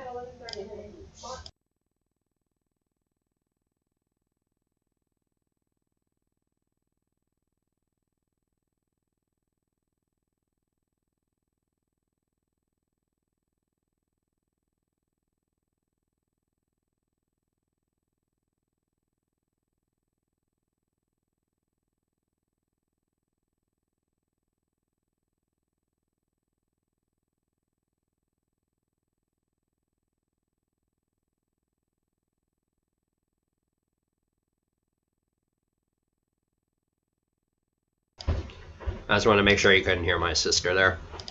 And assume that every student and teacher in the building gives a damn, when in reality only the people actually involved in organizing the assembly do. Mrs. Wesley's homeroom is in the back of the gymnasium. Almost every other 7th grade advisory is located in front of us. Personally, I'm okay with that. The less I have to see of this assembly, the better. Right now they're introducing the fall sports cheerleaders. I've been zoned out almost the entire time. Lizzie, on the other hand, is cheering loudly for every name called. She notices my silence and asks, "Why aren't you getting into it?" "Lizzie, to be honest, I stopped caring the moment I entered the room," I tell her. I guess school spirit doesn't really matter that much to Lizzie, for she doesn't seem to be offended by my answer. Fair enough, she shrugs. Once they've gone through all the cheerleaders, they perform a routine for us that I mostly ignore. Then they start going through all the fall sports teams. First up is cross country, which brings back memories to me. Back in Minnesota, John, when he wasn't John, of course, took part in a mini cross-country team for elementary school. He likes to switch off between sports every couple of years. Something about expanding his horizons or whatever. I only went to his meets because we're siblings. Sports have never been my thing, even as a spectator. Next up is soccer, which John is a part of. The large crowd of boys storms into the gym, forming a huddle near the front of the stage. I'm able to pick John out from among the herd and cheer, "Woo! Go Ryan!" I then immediately cover my mouth. The cheering from everybody else in the gym is loud enough to where I don't think that would have gotten any significant attention, but Lizzie is sitting literally right next to me, which is just as bad.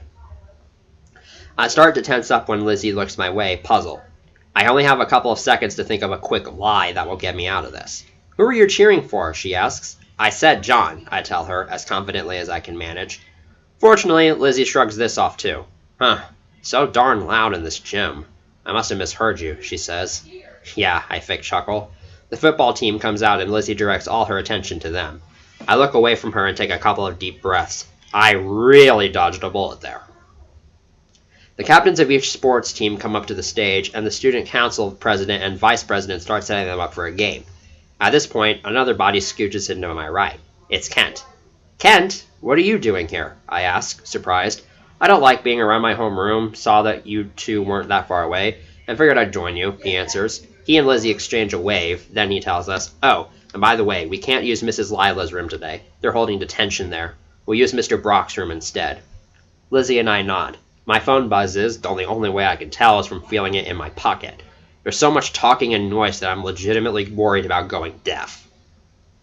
I have an incoming call coming in from my mother. She must think I'm in homeroom. "Excuse me for just a minute," I tell Lizzie and Kent.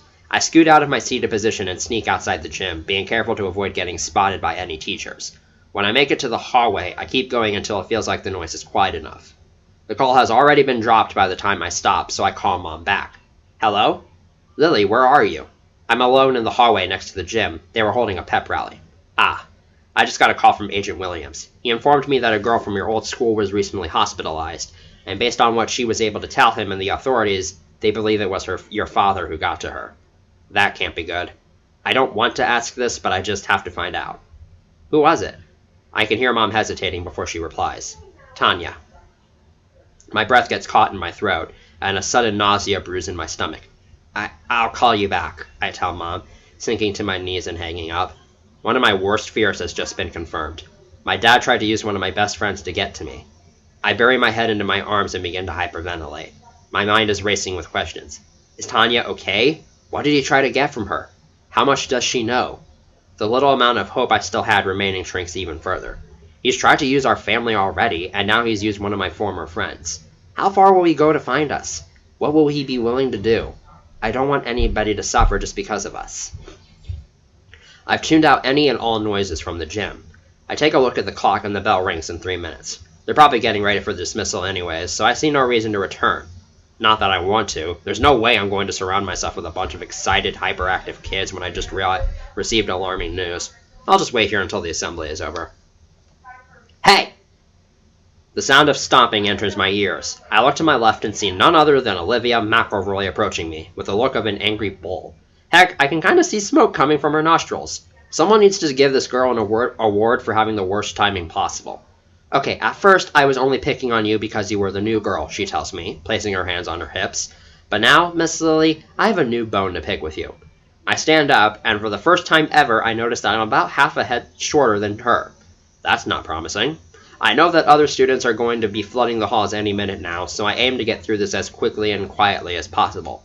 Well, don't waste my time, I sigh. You think you can just come into this school out of nowhere and get everyone to love you in a matter of days? Quite the accusation to make from someone who probably doesn't get much love herself. I know better than to say that to her face, but it's still worth thinking. Instead, I ask, what are you talking about? Oh, quit playing dumb. You've got Kent all googly-eyed for you. Don't think I haven't noticed it. Great. She's jealous of me because she thinks the boy she likes has a crush on me. I've seen little to no indication from Kent that he has any feelings for me besides being a friend and a teammate, so don't ask me where Olivia got that idea. She leans closer to me, burrows her finger into my chest, and growls, Listen here, pretty girl. Kent's my man, and I'm not letting you steal him from me. He likes me. He just doesn't know it yet. I'm not trying to steal anybody, I tell her, pushing her away from me. Now, I've had a crappy day too, so unless you want to show some sympathy, please leave me alone. I turn around and begin walking away. Students have started filing into the hallways, and there's less than a minute before the bell rings. Hey, get back here, Olivia shouts. She catches up with me and firmly yanks me back by the shoulder, nearly causing me to fall over. I said leave me alone, I shout. I turn around and push myself away from her yet again, and in the process, the lunchbox clipped to my backpack swings into her, knocking her to the side. She slams into the lockers face first and falls down. The students have already exited to see this happen, and they all freeze. Olivia stands up slowly and places a finger to her nose. When she pulls it away, there's some blood on it. Her face scrunches up in fury as she steps towards me with clenched fists and a loud snarl. My fear level goes up by about 75%. Oh my gosh. I'm so sorry, I stutter. I open my lunchbox to see if I have any napkins remaining that she can use to wipe herself off. You're gonna be sorry, she growls, wiping the remaining blood from her nose with her sleeve. Before I can say or do anything else, she lunges for me and tackles me to the ground.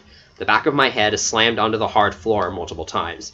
I'm not a fighter, and I stand no chance against Olivia, so I attempt to free myself from her. She just tightens her grip on me, though, and kicks me into the other wall. I stumble around, dazed. My vision is blurry, I'm beginning to see doubles, and my head is throbbing. I barely spot Olivia in time before she shoves me into the wall yet again, then bashes my head into a nearby drinking fountain. Get off of me, I shout. A crowd has formed around us. Some jackasses are cheering for one of us or the other. I catch a brief glimpse of Lizzie with her hands to her mouth in shock. That's enough, a male teacher calls out. He pulls Olivia and I apart. He does not look happy. She hit me with her lunchbox, Olivia cries out, pretending to sound hurt. What? No, it was an accident, I shout. Both of you, main office. Now, the teacher sternly growls, not giving any regard to my defense. Olivia rolls her eyes, grumbles something under her breath, and struts off. I warily head in that same direction, worried for what's about to happen to me. Not to mention in a lot of pain.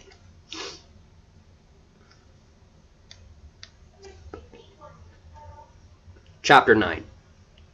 If you've ever been to the principal's office before, you've likely had the same dreadful feeling I have right now. If you've never had to go, good for you. If you've been but have never felt dreadful, I think I want to keep my distance from you. Olivia and I have been sitting in the principal's office for about 8 minutes. Olivia has a tissue stuffed up her nose to clot the bleeding, and I'm using wipes to clean off my forehead, which is cut and bruised all over. Other than that and a massive migraine, I feel fine, and Olivia is even better off. That's one silver lining, I suppose. Nice going, Olivia snorts. You're just lucky that I didn't fight back, I growl. I only say this to sound tough. I doubt fighting back would have gotten me anywhere. Our principal, a large, stout man wearing black dress pants and a blue jacket, walks into the room and takes a seat at his desk. A small golden plaque on his desk identifies him as Mr. Mark Benner. He places his hands firmly on his desk and stares down at us with wide, glaring eyes. His intense look makes me want to curl up into the ball, with the hopes that he won't see me if I can't see him. Girls, there's no way to sugarcoat any of this, so I'm just going to cut to the chase, Mr. Benner says. He takes his hands off, places them behind his back, and paces back and forth behind his desk. We have a zero-tolerance policy for fighting here at our school, and I'd expect you girls to be mature enough to understand that. I didn't fight back, I tell him, softly but sternly. Olivia shoots me a glare, and so does Mr. Benner. I did not invite you to speak, he growls. I cower back with paranoia. This is the hardest part of my job, and as much as I hate to do this, I have no choice, Mr. Benner says, taking a deep breath. Effective immediately, both of you will be placed under 10-day OSS. Suspension. I can't even begin to comprehend this. Olivia has no reaction to this whatsoever, but I'm internally freaking out. I'm getting suspended for something I didn't even do? That's not a good reputation to have within your first couple of months of attending a new school. Will this affect my ability to participate in math club? I'd almost rather reveal my true identity to the whole school than have to deal with this. At least if I go down that route, we could relocate again, so I never have to face anybody here again. She's not lying. Kent's voice gets everyone's attention. How he got access to the principal's office, I'm not sure. He has his janitor's assistant vest on and is holding his phone. Kent, this is a private matter. Besides, you should be doing your duty, Mr. Benner remarks. Yes, but I have evidence to support Lily's innocence. He waves his phone in his hand. Olivia is fumed by this, and I have a brief glimmer of hope. Could Kent actually come to my rescue here? Mr. Brenner eyes Kent suspiciously. I hope you realize... Wait. I start by naming him Benner, and then I switch to Brenner. You know what? I'm just going to roll with it, and then at some point I'm just going to decide which one I like better. Mr. Brenner eyes Kent suspiciously. I hope you realize that recording a fight can also earn you severe consequences. That's why I didn't record the fight, just what led up to it. He shows Mr. Brenner the video. I can't see the screen, but I can hear everything from when Olivia leaves to when I accidentally hit her with my lunchbox. The look on Mr. Brenner's face softens, and Olivia's face turns red with blistering fury. Lily left to take a phone call, and I noticed Olivia following her. That made me suspicious, so I followed them while recording, Kent explains. I see, Mr. Brenner nods. Once the video is finished, Kent puts his phone away and Mr. Brenner looks back at us. For a moment, I worry that even with evidence he won't change his mind. That worry subsides when he gently looks at me and says, It appears that I almost made a grave mistake, Lily. I offer you my deepest of apologies. I hope you understand that I was just trying to do my job, and I had to make a verdict based on what I knew. I understand. Thank you, I reply, more relieved than ever. Your suspension has been lifted, and you are now free to go. Grateful to hear that, I stand up and we nod goodbye to each other. Right before I leave, I overhear him say to Olivia, You, however, will stay right here, followed by a grumble from her. Kent and I exit the front office together. We make eye contact with each other, and the emotions I feel are too complicated to explain in words. Kent risks receiving his own punishment in order to clear my name. No one, not even John, has ever done that for me before. You think she'll get expelled? I ask him. Nah. They'll try to suspend her for an extended period of time, but her parents will fight back. They love her too much, he snorts. She'll get something, though. The mixed response leaves me unable to decide whether I feel good or bad. So, I settle for neither and just joke. I wouldn't call that love, which both of us share a short and sweet laugh over. No, but really, thank you, I tell him, smiling. He beams back at me. Hey, I knew you had to be innocent. Well, you saved me big time back there. No problem. He starts walking away. Alright, I gotta finish my shift out. I'll see you at math club. Knowing that Olivia won't be there to intimidate me makes me more excited than usual to attend. I offer him one last smile and reply with, See ya, before heading out myself, reminding myself that we're meeting in a different room this time. I'm still not 100% sure where exactly I land with Kent, but I can say this much. He has a lot going for him. Alright. You know, surprisingly, my throat and my voice in general is actually feeling alright. Chapter 10. Another 2 months have come and gone. Olivia did receive a 10-day OSS. Supposedly, it was supposed to be even worse, but Kent was right about her parents intervening. And in addition, she was forbidden to take part in any activities or clubs for the remainder of the semester, which includes our math team. Fortunately, that still leaves us with 5 people, so we still qualify for competitions and stuff. Other than that, not too much has happened. After we dismiss ourselves from math club for the day, Lizzie and I head out to her mom's car as usual. Let's just say her dad's car. Although, I guess her parents could switch off every day. However, when she starts driving, she goes the complete opposite direction of where we usually go to get to my house. Are we making another stop? I ask, worried. Lizzie blinks rapidly, as if realizing her mistake. Oh shoot, I forgot to tell you. There's this place that Kent and Devin hang out at often, and they said they wanted us to check it out. Is that okay, or do you want us to drop you off? I survey my choices. I could either go to a place I have no idea about, or go back home and spend an hour alone.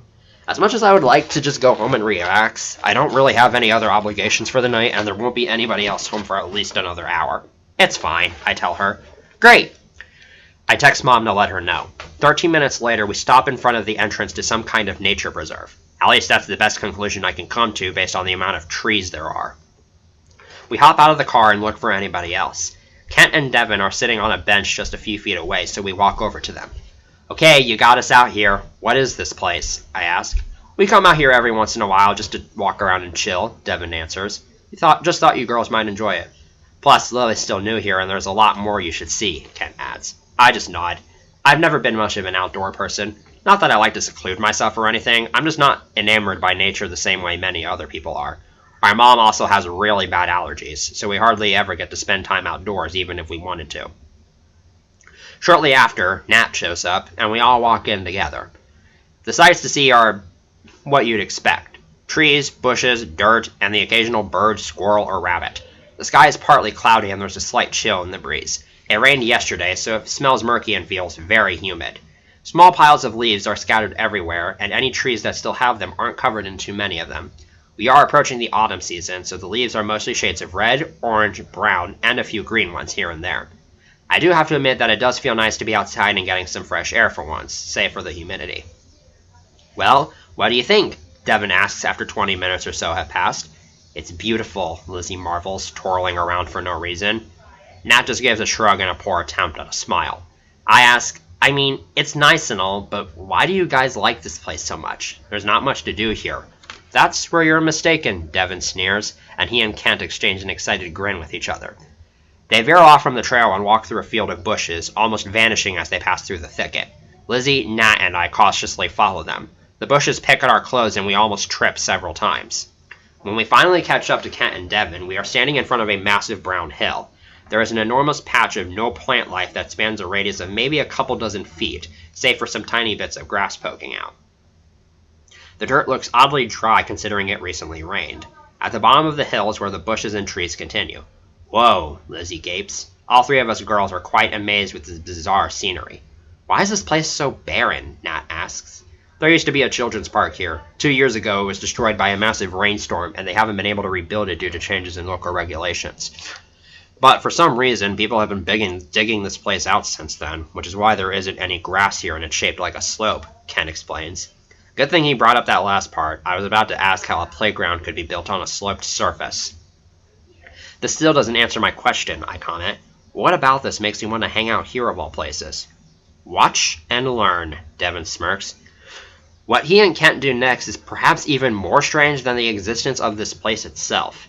They drop onto their bellies, push themselves off the ground to gain momentum, and begin rolling down the mountain at an alarming speed. They laugh and cheer the whole way down, and slow down just in time to avoid running into the bushes. When they get up, their entire bodies are covered in dirt, most of which they are able to brush off. Man, that will never get old, Devin laughs. You're telling me, Kent nods. Of course, Lizzie, the most energetic person on our team, looks amused at the idea. That looks like fun, she exclaims. She proceeds to do the same thing they just did. A slight smile forms on Nat's face, and she slides down on her butt. In both cases, Kent and Devin root for them the entire time.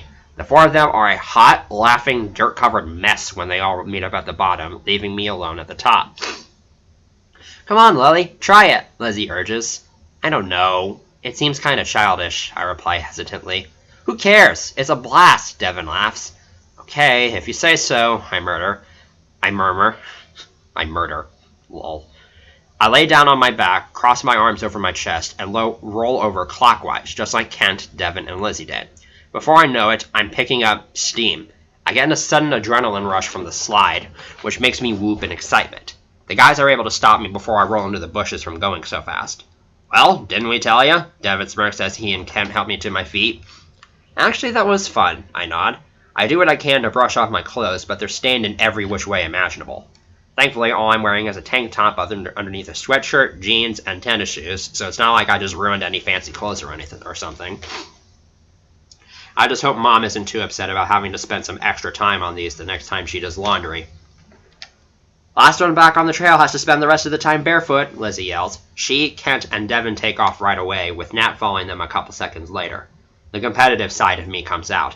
The prospect of winning, and the fact that I wouldn't want to walk around barefoot, is enough to make me push myself to get back before anybody else does. I run even faster than I ever do during gym class. But what might be the most thrilling thing about this is that, for the first time since I moved here, I'm actually enjoying myself.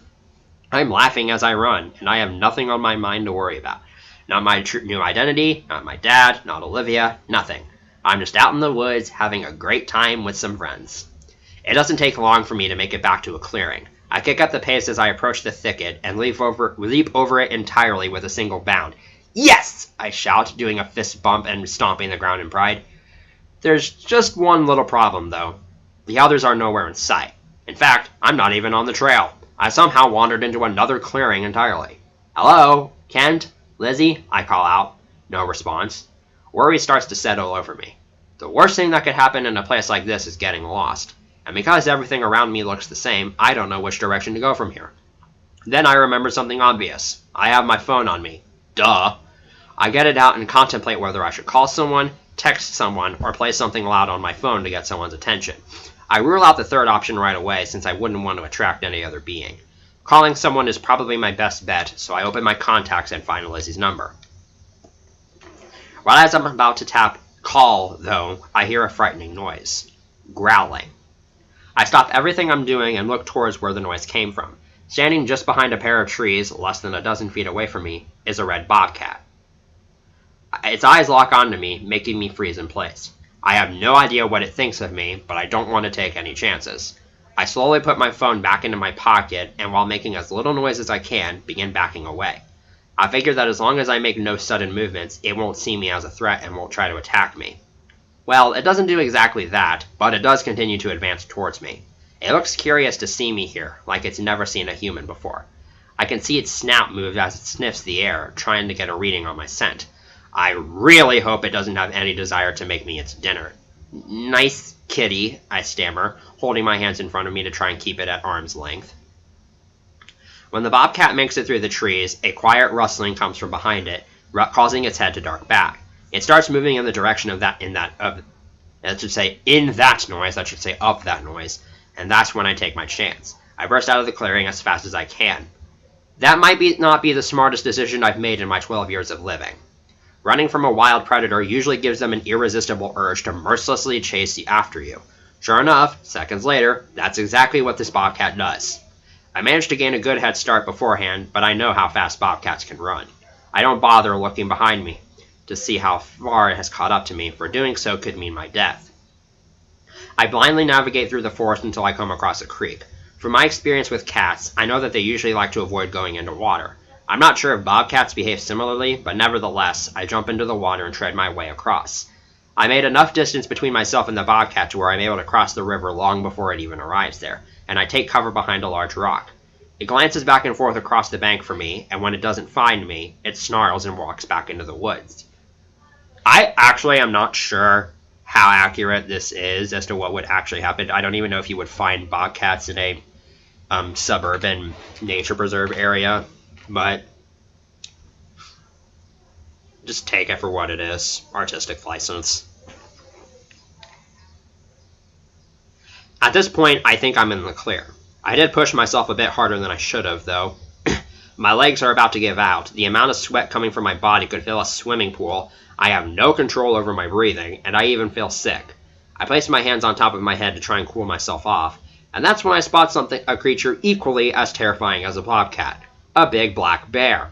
Oh, come on, I sigh, keeping my voice low so it doesn't hear me. The bear hasn't spotted me yet, but all it needs to do is look to its left, and I'm right in its line of vision. I have nowhere to go from here. Hey, Lily. I look up to find Kent perched on top of a tree branch holding a hand out for me. though how or why he is up there doesn't matter to me right now. I take his hand and he pulls me onto the tree branch with him, and just in time, too. The bear starts walking in our direction, though it doesn't seem to be because he heard us. Kent pulls me close to him and covers my mouth. I've never been this close to a guy that isn't John before. The bear glances around for a few seconds, and luckily it chooses not to look up. It walks back in the direction it came from. Neither of us move until we can no longer hear the bear's trampling. Kent drops down from the tree first, and he helps me get down. My heart is still racing from those two very close encounters I just had, and I'm exhausted to the point where I can barely walk. You okay? He asks me. I try to open my mouth to answer, but nothing can come out due to how out of breath I am. My entire body is trembling from fear. Kent throws an arm around me, and we sit down with our backs against the tree. I put all of my focus into my breathing, and it starts to slow down back down to a regular pace. Having Kent rub and pat my back is also helpful. It reminds me of how John does the same to calm me down during high periods of stress. I try so hard to not cry, but I just can't help it. The trauma from that experience is too much for me to bear, no pun intended, and my eyes begin to water. Kent continues to rub his hand in counterclockwise circles on my back, shushing me. It provides a feeling of comfort that is unfamiliar to me. While it is similar to how John does it, something about the slightly different way Kent does it makes me feel a stable frame of mind much quicker than I usually do. His touch is just so gentle and soothing. That was a really close call you had there, he says to me. Weakly, I'm able to nod. I don't know what I was thinking, I pant. That's usually the case with most people, he chuckles. We go another couple of minutes without talking, with the only other sounds being the occasional chirping of a bird or leaf swaying in the breeze. I break the silence first. Why did you do that? You risked your own life to save mine. He thinks for a moment before responding. Well, I couldn't just let that bear attack you. I mean, what kind of person would I be? Besides, He begins stammering like he's trying to find the right words to say. I've really enjoyed spending time with you, and I don't want to lose that. This is news to me. Up until now, I always thought Kent just saw me as a valuable teammate and a friend, and nothing more. And now he's telling me that it's deeper than that? I have to find out more. You do? Well, yeah. It's nice having you on the math team with us, and I've had a great time getting to know you in general. Okay, these are things no guy has ever said to me before. It gives my heart a feeling I would describe as fluttery. Oh god, am I falling in love? Actually, I don't think I'd mind that too much. That's, very nice of you, I reply. I can already feel my face burning. I'm quite flattered. You see, Lily, I know we've only known each other for a few months, but I just feel like I truly know you. Like, for who you really are, and not just as some girl I see every day. This sentence hits me hard on multiple levels. Obviously, it's a super sweet thing to say, but I also can't help but feel guilty. He's confessing his feelings for me when he doesn't even know my real name. How can he say he truly knows me when he doesn't know who Kiara is? Is there even a difference? Should I tell him?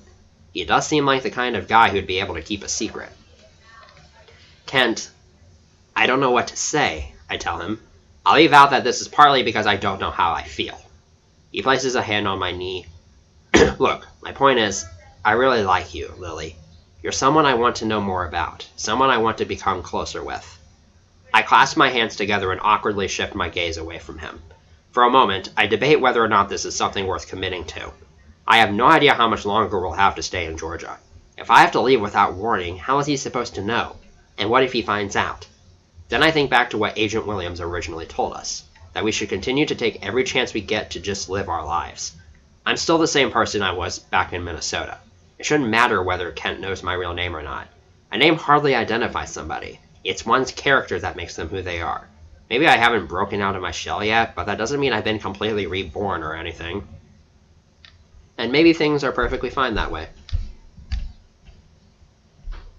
I think that's something that can be arranged, I snicker, peering back over at him.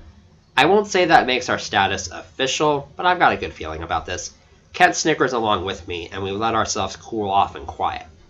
Minutes later, we finally stand back up. Where's everybody else? I ask. We split up to go look for you, Kent answers. Speaking of which, I should probably text them to let them know I found you. He gets out his phone to do just that, and then we spend the next few minutes walking until we return to that big hill from earlier. Lizzie, Devin, and Nat come in right after we do. There you are, Lizzie exclaims upon seeing me. What happened to you? I got lost, I reply. I don't think I need to go further than that. Yeah, I found her on the other side of the creek. She's okay, Kent adds, playfully rubbing my shoulder. Well, that's good, Nat smiles. We should probably get going, Devin suggests.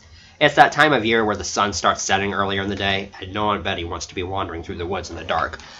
Good idea, Kent nods.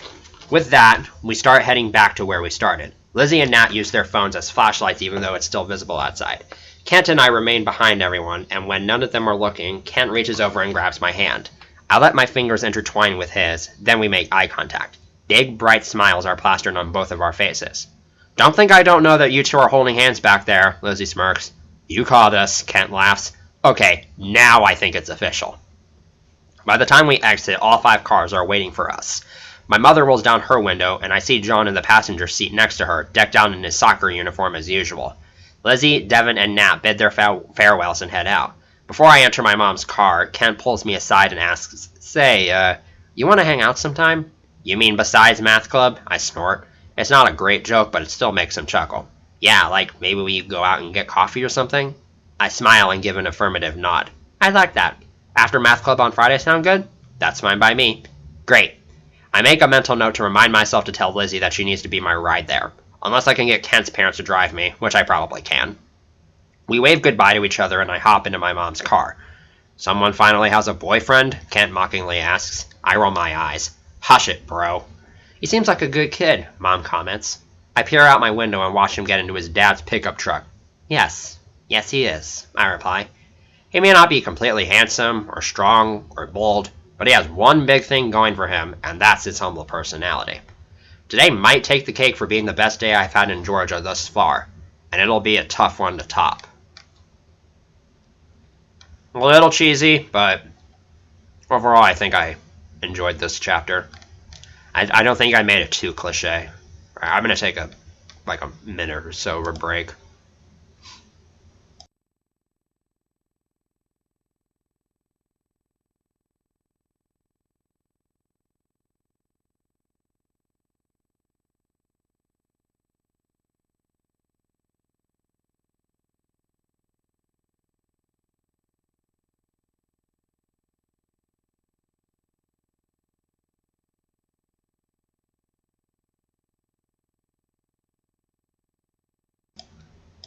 I'm already on page 44. Damn.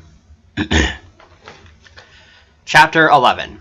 Second semester is upon us. That means a few things. Slight change in schedule, emphasis on slight, an upped ante in classes, and most important and relevant for us, the big Georgia math competition takes place in a couple of short months. We believe this team more than ever has a chance to take it all home, so we've been preparing harder than ever. In addition to the usual 3 times a week, we spend 3 hours per day over the weekend at someone's house. Whose house it is switches off every week, and this weekend it's my house. Our team of 6, reminder, Olivia's allowed back in now, is sprawled across my living room floor. Binders, notebooks, papers, pencils, and calculators are spread out among us. We've been going over concepts, reviewing past assessments, and doing practice problems for an hour and a half. It's been going pretty well so far. Hey, pass me your note packet, please, Lizzie requests to me. Our teacher went a bit too fast yesterday and I missed some blanks. Sure thing, I reply, fulfilling her request.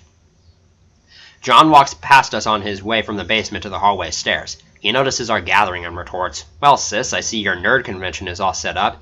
Take it where you can keep it. We're kind of busy if you can't tell, I snort. Whatever. Mom wanted me to tell you that she's got snacks set out for you, by the way. He walks upstairs. I turn to the others and whisper, He means well. Lily, I'm having trouble with number 12 on this practice worksheet, Kent says. I scooch over to him and look over his shoulder. It's one of those multi-step equations where the answer is intended to be all real solutions, since everything cancels out on both sides and leaves you with 2 numbers equal to each other.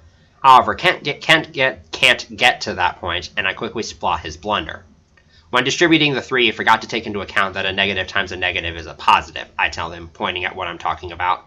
This mistake henceforth led him to subtract a variable to cancel it out when he was supposed to add it, screwing the whole thing up.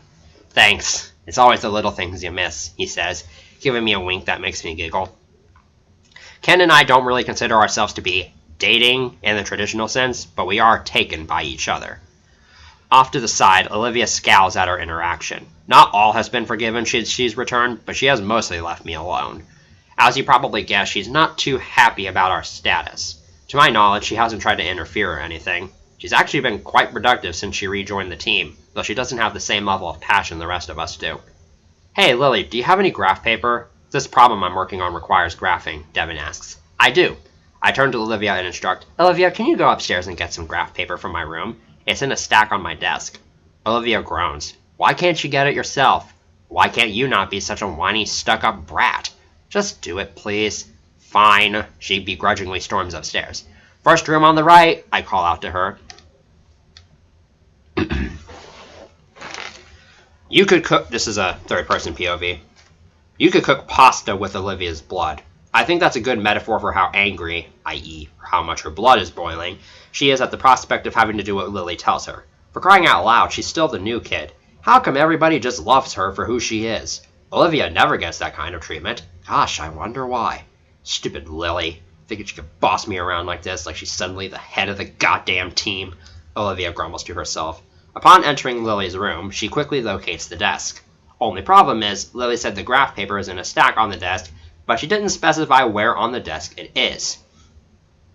Olivia just figured it would be right on top of the desk in plain sight, but no. So she has to fumble through some drawers until she finds the stack.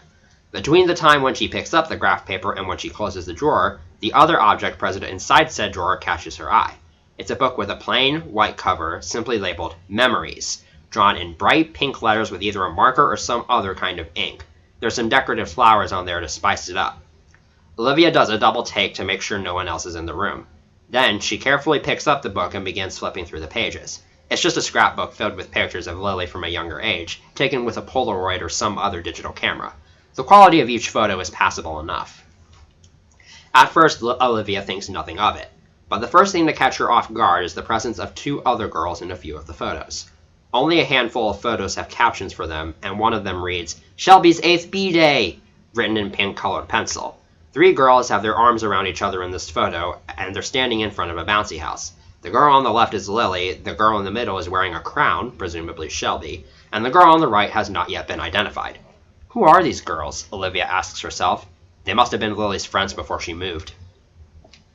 After skimming through a few more pages, she comes across a larger photo of the twins, taken in 2013. Lily and John again have their arms around each other and are standing in front of the world's largest candy store. The two are wearing medals for winning some kind of competition, and the caption for this one says, Best little cake decorators in town. The in town part is what confuses Olivia. The world's largest candy store is in Minnesota, and she knows that because her family once stopped by there when they went to visit the Great Mall of America on vacation a couple of years prior. Unless their mom meant something else, the caption implies that this is where Lily and John used to live. Which is weird, because Lily said she lived in Detroit for 3 years before moving to Helen. And where is their father? Lily brought him up when introducing herself, and how his military involvement forced the family to move around a lot. Sure, he was MIA now, but surely he'd be in this photograph, right? Actually, I don't think he would be. Because if it was 3 years... Because this story starts, I think, in 2015. Wait, does it? No, it starts in 2014. So... I don't know. I'd have to look back over it. Olivia examines the photo even closer, her curiosity having piqued. That's when she spots the name tags on the medals. The light from the sun combined with their distance from the camera makes it hard to read them, but Olivia is able to make out Kiara over Lily's medal and Ryan over John's. What the fuck? She exclaims. Not once has she heard Lily mention these alternate names. Lying about your name to one person is one thing, but lying to everybody around you? There has to be an explanation for this, and Olivia is determined to figure it out. She does another, more thorough, search of each drawer for anything that might give her a clue. She strikes gold when she finds a letter-formatted paper addressed to the family and sent from the U.S. Department of Justice. The first paragraph reads as follows. We are writing to you to inform you of your family's upcoming admittance into the Witness Protection Program under the Department of Justice. Because of your ex-husband's unknown whereabouts, your safety is at stake until we are able to get him into our custody and set up for trial. Of course. It all makes sense now. Lily isn't actually Lily. Her real name is Kiara, and her brother's real name is Ryan. Her family is in hiding from her father.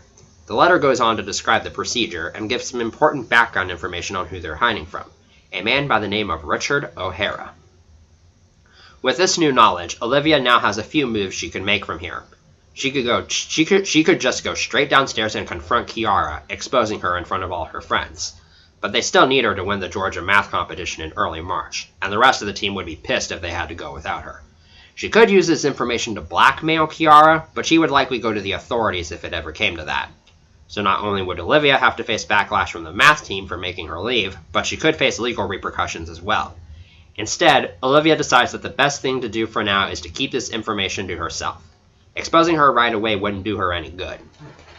Plus, she would like to learn more about this Richard guy and why he's so dangerous to the family. Hey, you finished up there? Kiara yells from downstairs. Coming! Olivia folds up the note so that it neatly fits into her jacket pocket, and also stuffs a couple of the scrapbook photos in there, just in case she may need them later. If Kiara asks, she'll just say she had a hard time finding the graph paper. Even if she doesn't have a fully fleshed out plan for getting back at Lily, no, Kiara, yet, she at least has the foundations for one. After all, you have to start somewhere. Okay, I'm actually going to check something real quick.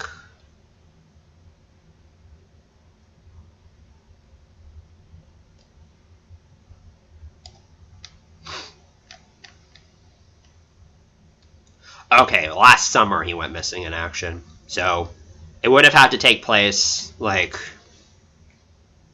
early 2013 for that to be the case. But it's not specified there. Alright, I am going...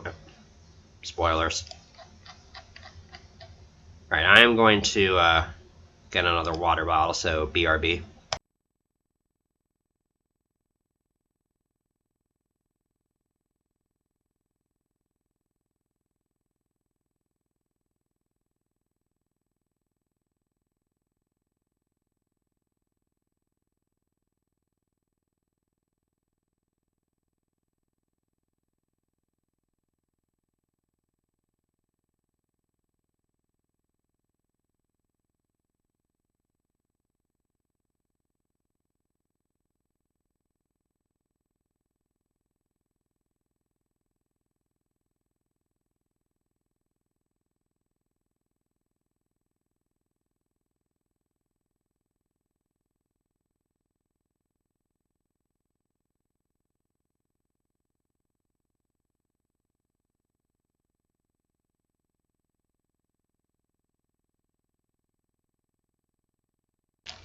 Alright. Got about a little under 20 pages of the actual story left, so that's cool. Chapter 12. March 27th, the day of the Georgia math competition has come. Our team is taking the day off of school to partake in the tournament. I guess they figured people would have plans on the weekend or something. Mom got the day off of work so she could come watch, and she even got John dismissed. After an hour-and-a-half long drive to Atlanta, we arrive at a convention center where the tournament is taking place. Most of us arrive separately, with Kent and Devin being the only two people who carpool. Devin's parents couldn't get the day off, apparently. I have an entire Ziploc bag filled with sharpened number 2 pencils and a pencil sharpener in case I need one, my calculator, and my math binder filled with study notes that will be used during review periods. Oh, and my phone with its charger, but I doubt I'll be using it much today. Distractions and cheating and all. We walked into the main lobby together. This place is full of middle schoolers from all around the state of Georgia. I'd estimate an 8-to-1 student-to-adult ratio. Each team is organized into their own huddle, with the most common number of participants being 5 or 6. The largest I can spot is 7. The upper bound is 8. There's a healthy amount of diversity among the teams, which is always nice to see. So how are we all feeling? Kent asks the room. I give a so-so wave. A bit nervous, but not too bad. Pumped, Lizzie grins with anticipation. The quadratic formula is x equals negative b plus or minus the square root of b to the power of a minus 4 times a and c, all divided by 2 times a? Devin asks. We've gone over that formula a lot. I give him a thumbs up. Nailed it. This is the 30-minute warning for all teams. If you have not yet looked over the tournament schedule, please find it in the main lobby and check where you'll be going for your first matches right away, a woman's voice says over the intercom. We find the schedule on a large electronic sign in the middle of the lobby. It has all 32 teams organized into 8 groups of 4. Our team is in Group D, and our first match is against some school from Albany. Wait, we're only playing 3 matches? Nat asks, confused. This is just the group stage, I tell her. All 4 of us in this group will take the same test to begin, and whichever team scores the highest will move on to the 8-team bracket stage. They'll have that posted once seeding is determined. My mom and I had gone over the format a couple of nights ago, so we would know what to expect. All in all, the competition is expected to last for up to 8 hours, including a 90-minute break between the group and bracket stages so teams can have lunch. The group stage will last 90 minutes on its own, and the 3 bracket matches will each be an hour long, with 30-minute breaks in between for scoring. To put it lightly, it's going to be a long day of math. Most people wouldn't even want to do a single hour of math, let alone for a total of 4.5 hours plus break periods. Can someone remind me who we'll be paired up with for each bracket stage match if we make it that far? Olivia asks. Lizzie does that for her. You and Nat will be going first, then Kent and Devin, and if we make it to grand finals, we'll round off with me and Lily. We had agreed on that format ahead of time since Lizzie and I are the strongest on the team, and we're less likely to crack under pressure. After all, if I've gone 10 months without revealing my true name to anybody, I can handle the stakes of being in the grand finals of a big math competition. Not that my team knows that, of course. Teams begin dispersing to unknown locations in the building. There's still 25 minutes to go before our first match, but we need to be in the room at 5 till. You guys want to do some last-minute review before we start? I ask. If we can find a quiet space, then sure, Devin replies, and the others nod in agreement. Well, it's a bit too crowded and loud out here, Lizzie says. Should we just find a...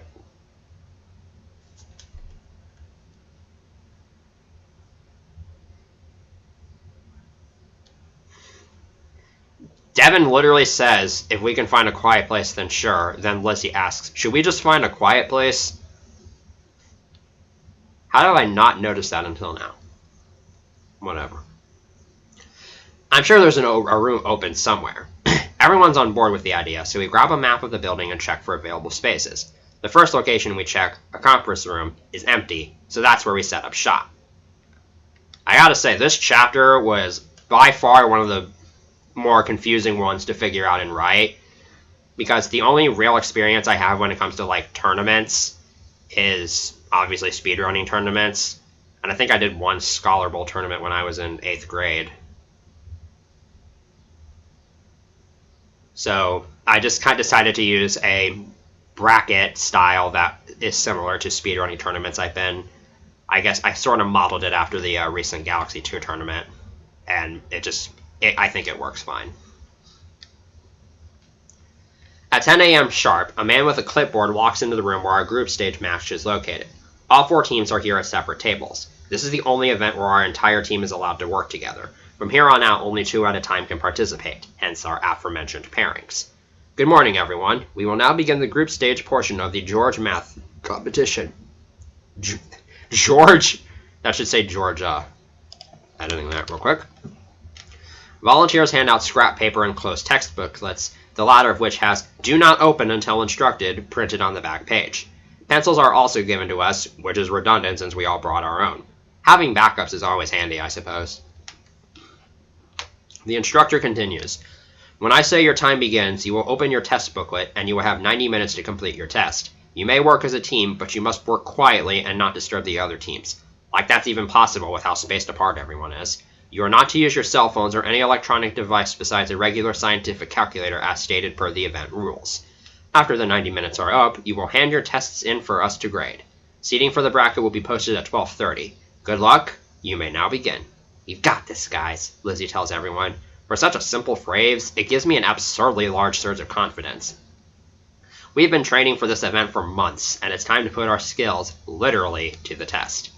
Devin opens the booklet, and our first page contains 4 problems right out of the gate. All 4 of them are simple solve for x 2-step equations. I do most of the writing since we determined that I have the neatest handwriting on the team, but we all contribute to showing our work. The room is ridiculously quiet as we work. All that can be heard are the faint noises of pencil scribbling on paper, unintelligible murmuring for the other teams, and the ticking of an analog clock. There are 40 questions in total, so we try to spend no more than 2.5 minutes per question. Some are so simple that we can just write down an answer and be done, while others are much more complicated. I won't go over the entire test since that would just bore you to pieces, but aside from a couple of questions that stump us, we are able to make steady progress and come up with answers we are satisfied with. It does progressively get more difficult the further along we get, as expected. We're able to finish with a little over 5 minutes to spare. We use a few minutes of that time to go over our answers and double check for any obvious mistakes, of which we actually find a couple, so good call on our part. Once we've run through everything twice, we wait for time to be called. Once it is, our tests are picked up and we are dismissed. We're all going to a nearby Dairy Queen for lunch, and we're hoping that by the time we get back, the results will be posted, with us moving on. Good news! Although it was close across all 4 teams, our team scored the highest, meaning we've moved on to bracket. Our final score was pretty good, we only missed 6 problems in total. We're seeded 3rd for this stage of the tournament, so I'd say we have decent odds. The first round has already been completed. While Nat and Olivia were competing, the rest of us used the time to review, as we had planned. The judges allowed us to look over our previous tests for mistakes so we'd be better prepared for later rounds. Right now we're waiting on the tests to be scored. Nat and Olivia feel like they did pretty well, but that won't mean anything if the other team did better. Eventually, both teams are called back in. The scorekeeper looks astonished by what she's about to announce. This round was a crazy one. By less than a single percentage, the Hilliard A. Wilbanks Middle School will be advancing to semifinals. Since I don't think the name of our school has been mentioned yet, that's us. We all let out a loud cheer, much to the disappointment of the other team. The 2 competitors look especially relieved. There's still 15 minutes left in the break period, and during this time we check out the team's scores. This was another 40-point question test and Nat and Olivia missed 10 problems, giving a score of exactly 75%. That means that the other team missed 1 less than they did. Wait, that should say 1 more than they did. Now, that's a close call. Kent and Devin return to the break room right after their round finishes. They both seem pretty confident. There was an upset in the previous round, so we're facing off against a lower seed than expected here. How'd it go? Lizzie asks. You guys won't believe this. That death test was identical to one of our practice tests, Kent says. Yeah, so we already knew all the answers, Devin laughs. I'll take that as a good sign, I smirk. It's all coming down to this. Lizzie and I have just finished our last question in Grand Finals with less than 5 minutes to spare. I know I said earlier that we were the least likely to crack under pressure, but I felt more anxious during this test than any other test I've taken in my school career, which isn't many since I'm only in 7th grade, but still. Anytime either of us didn't know something, my heart rate would jump and I would lose a hefty amount of confidence. If it weren't for Lizzie being my partner, I probably wouldn't have made it all the way through. Anxious look from our teammates await us when we meet back up with them. How are you feeling? Kent asks. We'll just have to wait and see, I answer nervously. The next 15 minutes feel like an eternity. Even 2nd place is still something to be proud of for such a tournament, but we spent so much time and energy since school began just so we could take home the esteemed trophy for our school. Plus, it would really suck to have been doing math-related work for almost 8 hours only to not take 1st place. Any team in that position would be bummed out of their minds. Not only that, but if we lose in this round, then all the pressure falls onto me and Lizzie. I've been told time and time again that my skills in math are far above my age level, and I was hoping today would be my chance to live up to that. If it isn't enough, will people still think highly of me? I especially worry about Kent. I wouldn't want him to be disappointed in me. I just have to tell myself that no matter what happens, we did our best, and that's something to be proud of. That usually works anyways. Finally, the teams are called back in. The judge already has the plus-shaped trophy with her, and everyone's families are in the crowd, waiting to hear the results. She speaks with a high level of energy. I am proud to announce that, for the first time in over a decade, the winners of the Georgia math competition are the members of Hilliard A. Wilbanks Middle School. The crowd goes ballistic, and so do my teammates, mainly Nat, Devin, and Lizzie. Olivia's the one to have the trophy handed to her. Our families all rush forward towards us and give us congratulatory statements and hugs.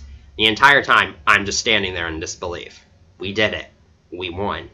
A few people pull out their cameras to get pictures of our team with the trophy. Kent nudges me in the shoulder and winks at me. We couldn't have done this without you, Lily, he tells me, smiling proudly. Hearing that gives me a sense of satisfaction that I don't think anything else can match. Let this be a lesson that you should never doubt yourself. Okay, I have a Discord notification. I'm going to check it real quick.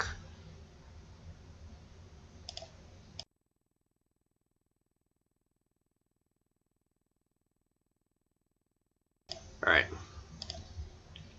Almost there.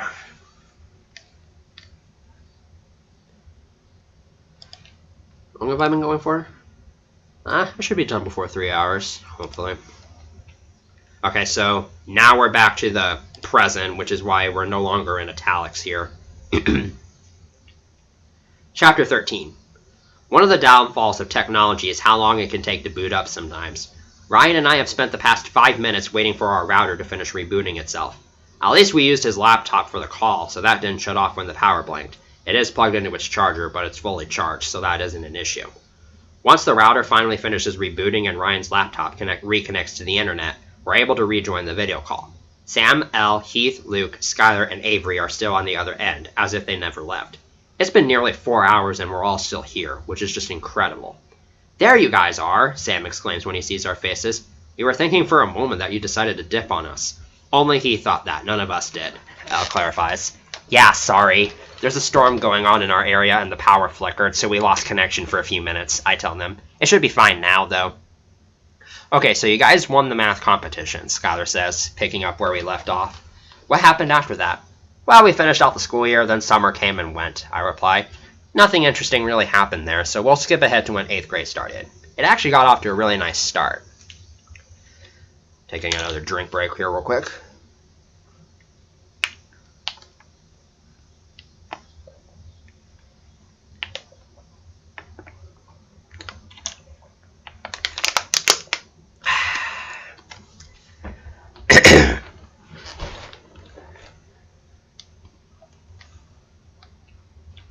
Ah, 8th grade. You're only 1 year older than 7th grade, and yet so many more opportunities open up to you. More activities and sports become available to join. You become the role model for others to look up to, and overall people take you more seriously. I sure am looking forward to it. Sadly, one downside to the witness protection program is that we're not really allowed to travel outside our hometown, so we're pretty much confined to Helen for the whole summer. That's okay though. Lizzie, Kent, and some of our other friends had no problem with spending as much time as possible with me, and that, along with some quality family time, kept the summer from getting too stale and boring. Still no word on where my dad is, but honestly, I've stopped caring about that. I'm enjoying this place and never want to leave. Unlike last year, when I walked into the school frightened and nervous, this year I walk inside with confidence soaring through every fiber in my body. I've got a smile that says, "Hello world, show me what you've got," and an attitude built for success. Throw anything my way and I'll take it. "See you in history," John says to me before we split up. We do have 2 classes together this year, history and English. While awkward, it's not new to us. In elementary school they would always put us with the same teacher. Apparently it makes things easier or something. I happily strut my way down to my locker. Plenty of heads turn my way, and I flash friendly smiles and waves to all of them. After winning the Georgia math competition last year, I did generate some notoriety among my peers. There's a stunning amount of people who admire my talents compared to those who just see me as a geek.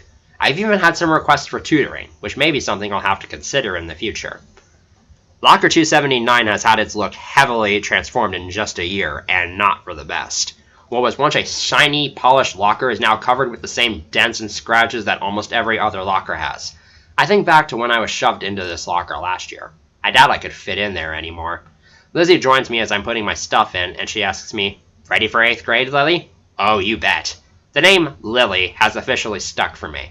I doubt it'll be that way forever, but for now I consider myself used to it. That's the spirit. Oh, and by the way, have you practiced what you're going to say to the newcomers? I was selected to welcome the new members of our math team for our first session. We actually don't begin until next week, after students have had enough time to adapt. No, I was going to do it this weekend.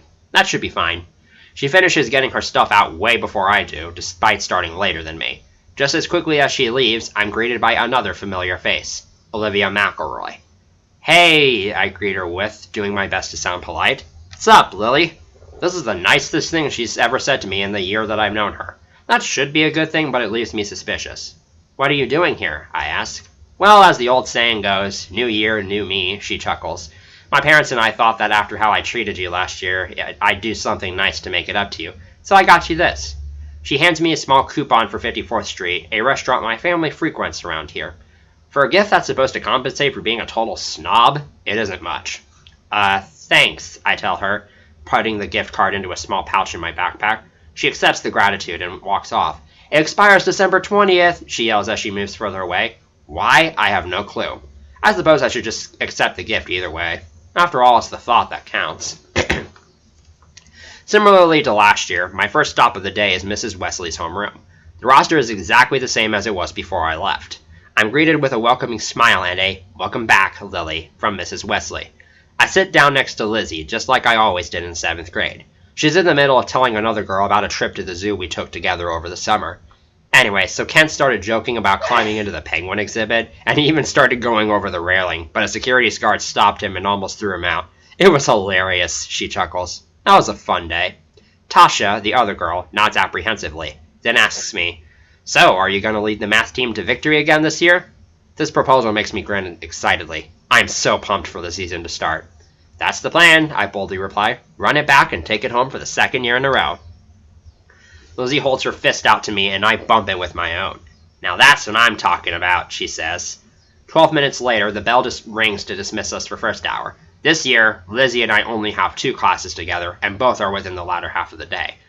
Right as I exit the door, John walks past me and drops a note into my hands. Kent stopped by my homeroom earlier and told me to give this to you. Said it's a surprise, he explains to me. I don't have to walk too far to get to my first class, so I have time to unfold the note and read it. It's a request from Kent to meet at that nature preserve after school. I haven't been there since we went last year, so that'll be fun to revisit. Kent and I have been going strong for 10 months, and long story short, it's been wonderful. We usually have Lizzie, John, and some other people along with us whenever we get together, and it's always a blast. I turn and ask Lizzie, who's walking the same direction as me to her first class, "You think you can give me a lift here after school?" I show the note to her so she knows what I'm talking about. "You got it," she nods, finger gunning me. I wonder what that boy has planned.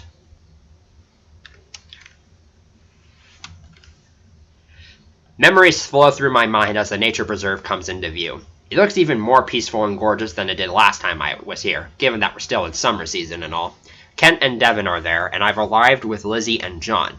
"There's my pretty flower," Kent says upon seeing me. I walk to him and we embrace. Aside from John, I don't think I've ever met a guy as genuine as he is. John steps between us. "Hey, dude, I thought I told you to keep your hands to yourself," he says, tough guy-like. Unfortunately for him, he is unable to keep a straight face, and Kent sees through his act. The 2 boys crack up over the silly exchange. "John, lay off of him," I say to him, snickering. With him, it's hard to tell if he's really trying to be overprotective or if he's just screwing around. The 2 guys get along, though, and that's all I care about. "Why'd you bring us out here?" Lizzie asks. "Follow us," Devin answers. The 5 of us spend the next couple of minutes walking through the forest. We exit into the clearing where that giant hill is. Some grass has grown here since last year, but it's still pretty barren. And laying on top of the hill is a red and white checkerboard blanket with a small wooden basket next to it. "So that's why you didn't want me to eat my lunch today," I say, chuckling. That part of the note had me confused all day. Lizzie affectionately places a hand over her heart. She looks like she's about to cry. "Aw, Kent, you're such a sweetheart." Devin elbow nudges Kent. "Don't be too soft with him. The Nimrod didn't bring any food for us. Just sit down and chill with us," Kent sighs, rolling his eyes. We all sit on the picnic blanket, and he opens up the basket and hands me a PB&J. I take that along with a piece of celery and some dip. I like to consider myself a variety eater. If it's edible and isn't completely made out of crap, I'll eat it. Between the 2 of us, John's the picky eater. He is way, way better than he used to be, though. "You didn't have to do this, you know," I tell Kent, sipping from a pitcher of lemonade. "I'm a manified character, what can I say?" he smirks. "But seriously, I've loved spending this past year with you, and I just thought this would be a nice way to celebrate our first day of 8th grade. Enjoy it while it lasts, because that partner dancing unit is coming up for you guys soon in PE, Devin yells. "Oh God," I moan. "I'm not looking forward to that." "Come on, Lily, it's not that bad," Kent says, pulling me to my feet. "It's kind of like this." With that, he places my right hand over his shoulder. He places my right hand over his shoulder blade, places his left hand on mine, and our other hands are interlocked. I recognize this as a closed dance position. I've watched some ballroom dancing, and for once, I feel uncomfortable around Kent.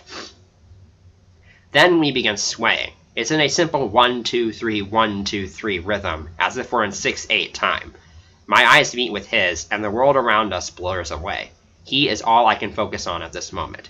We move in perfect sync, coordinating with each other and moving to our custom rhythm in unison. John, Lizzie, and Devin watch from afar.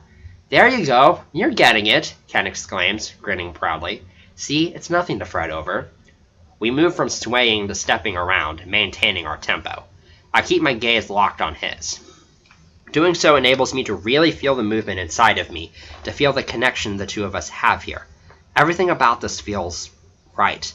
Me and my boyfriend dancing with each other in the middle of a field on a beautiful summer afternoon, while my brother and our friends watch in the distance. It's literally like a scene out of a romance movie. At one point, he twirls me around a few times, during which Lizzie cheers. Then we step with each other a few more times, smiling at each other all the while. I can see Lizzie bobbing her head to our rhythm. It doesn't even matter that there's no music accompanying us. Dancing is an art form in itself, and art is limited only by the imagination. There are no bounds to what one can do with it. When we finished, we keep our eyes fixed on each other while our audience claps for us. I don't think I've ever seen a smile this big on anybody's face, much less Kent's. If I had a mirror to see myself with, I'm sure I would say the same for my smile. I'll say this much. I'm starting to like living as Lily more than living as Kiara. I wonder if the program will let us stay after everything with my father is done and over with. Quick clarification. This is written to the latter half of the Toy Pop Gamer music, which I'm fairly certain is in 6.8. It's either that or 3.4. So, to them, there's no music playing, but you could have, like, it's like music that it's hard to explain, just deal with it. Okay. Here's another third-person POV. I think this is the last one. While Lily, nay, Kiara, and her gang are having their fun, Olivia McElroy is at her house, browsing the internet's Wayback Machine on her laptop. Where is it? Where is it? She mutters to herself. She soon finds the domain title she's been looking for. The website, rickslickdeals.com. The website has been down for many years, but this archive of it still exists and can easily be found with some digging. She clicks on the tab labeled Owner Information. This page goes over a plethora of details related to the business owner, Richard O'Hara. At the bottom is a phone number and an email address for those who'd like to contact him. Olivia has no way of knowing if either of these are still valid, but she spent all summer planning this out, putting dozens of hours into research and brainstorming, so the least she can do is try. She dials the number listed and waits. It picks up after 2 rings. "Who is this?" a man's disgruntled voice asks from the other end. "Is this Richard O'Hara?" The next thing she hears is much quieter, meaning the man probably moved the phone away from his ear. I really need to get my number changed soon. He then places the phone back to his ear and asks, "How did you find this number?" "I found an archive of your website." "I thought I told them to take that down." The sound's more muffled than distant. "Well, we're out of business, so I can't really do much for you." "I can help you get back into business." An entire 3 seconds go by before Rick responds. "How so?" "My name is Olivia McElroy. I'm 13 years old and I live in Helen, Georgia. Your daughter, Kiara, and her brother go to my school." This time it's closer to 10 seconds between exchanges. "And how do I know you're telling me the truth and not setting me up?" "I'm emailing you some pictures right now." On "now," she clicks the send button. A minute goes by where all she can hear on the other hand, let's just say end, is shuffling and some barely audible typing. She takes note of his wickedly fast WPM, which is words per minute. "Yep, that's her all right," Rick eventually tells her. "What made you want to deliver this information to me?" "Just thought you'd like to hear it." What she doesn't mention is her desire to get payback on Lily for all the hell she gave her in 7th grade. She glances over at the suspension notice she received back in October, something she has intentionally kept as a physical reminder of her burning hatred for Lily Cooper. "Well, if this turns out to be true, then I'll definitely make this worth your while. How much do you want?" "Oh, I don't need money," Olivia chuckles. "Seeing that bitch go down is the only payment I need." "Ah, you and me both." Olivia wonders if they're thinking about the same person when Rick says this. "Well, unfortunately, I'm occupied at the moment, and it'll be a while before I can get down there," Rick tells her. "No problem. Can you assure you'll be here by December 20th? "That can certainly happen." "Why do you ask?" Olivia gets out her phone and pulls up the Instagram file of one of Olivia's Minnesota friends, Shelby. She scrolls down to a family photo posted to her timeline on December 21st, 2014, with the caption, "Awesome family dinner in Helen. Love these guys, heart." and the location 54th Street Bar and Grill. Kiara has an old friend, Shelby, who has family that comes down here every year during the holidays. They have a tradition of eating out at 54th Street together every Sunday before Christmas. I gave Kiara a coupon that expires on that exact date, and I know they won't use it until then. She hasn't changed her look since she moved here, so Shelby is bound to recognize her. You know, in case you need a window of opportunity. I must say, you are one smart young lady, Olivia. It's something a lot of people underestimate about me. You're welcome, by the way. Thank you very much. Have a good one. You too. The call ends, and Olivia sneers to herself. Assuming all goes according to plan, in 4 months, her biggest rival is going down. Taking another drink break real quick.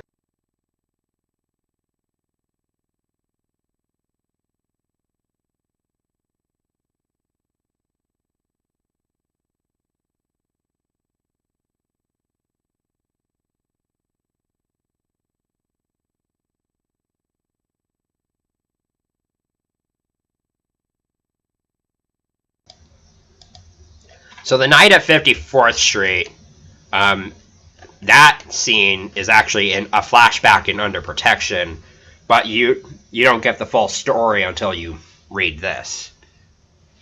Anyways, Chapter 14. So wait, that night at 54th Street wasn't actually your fault? Avery asks. I nod. Yeah, Olivia set the whole thing up. The others seem more intrigued than ever. Okay, you have to tell us what happened after that, Heath says. Just thinking about it brings pain to my stomach.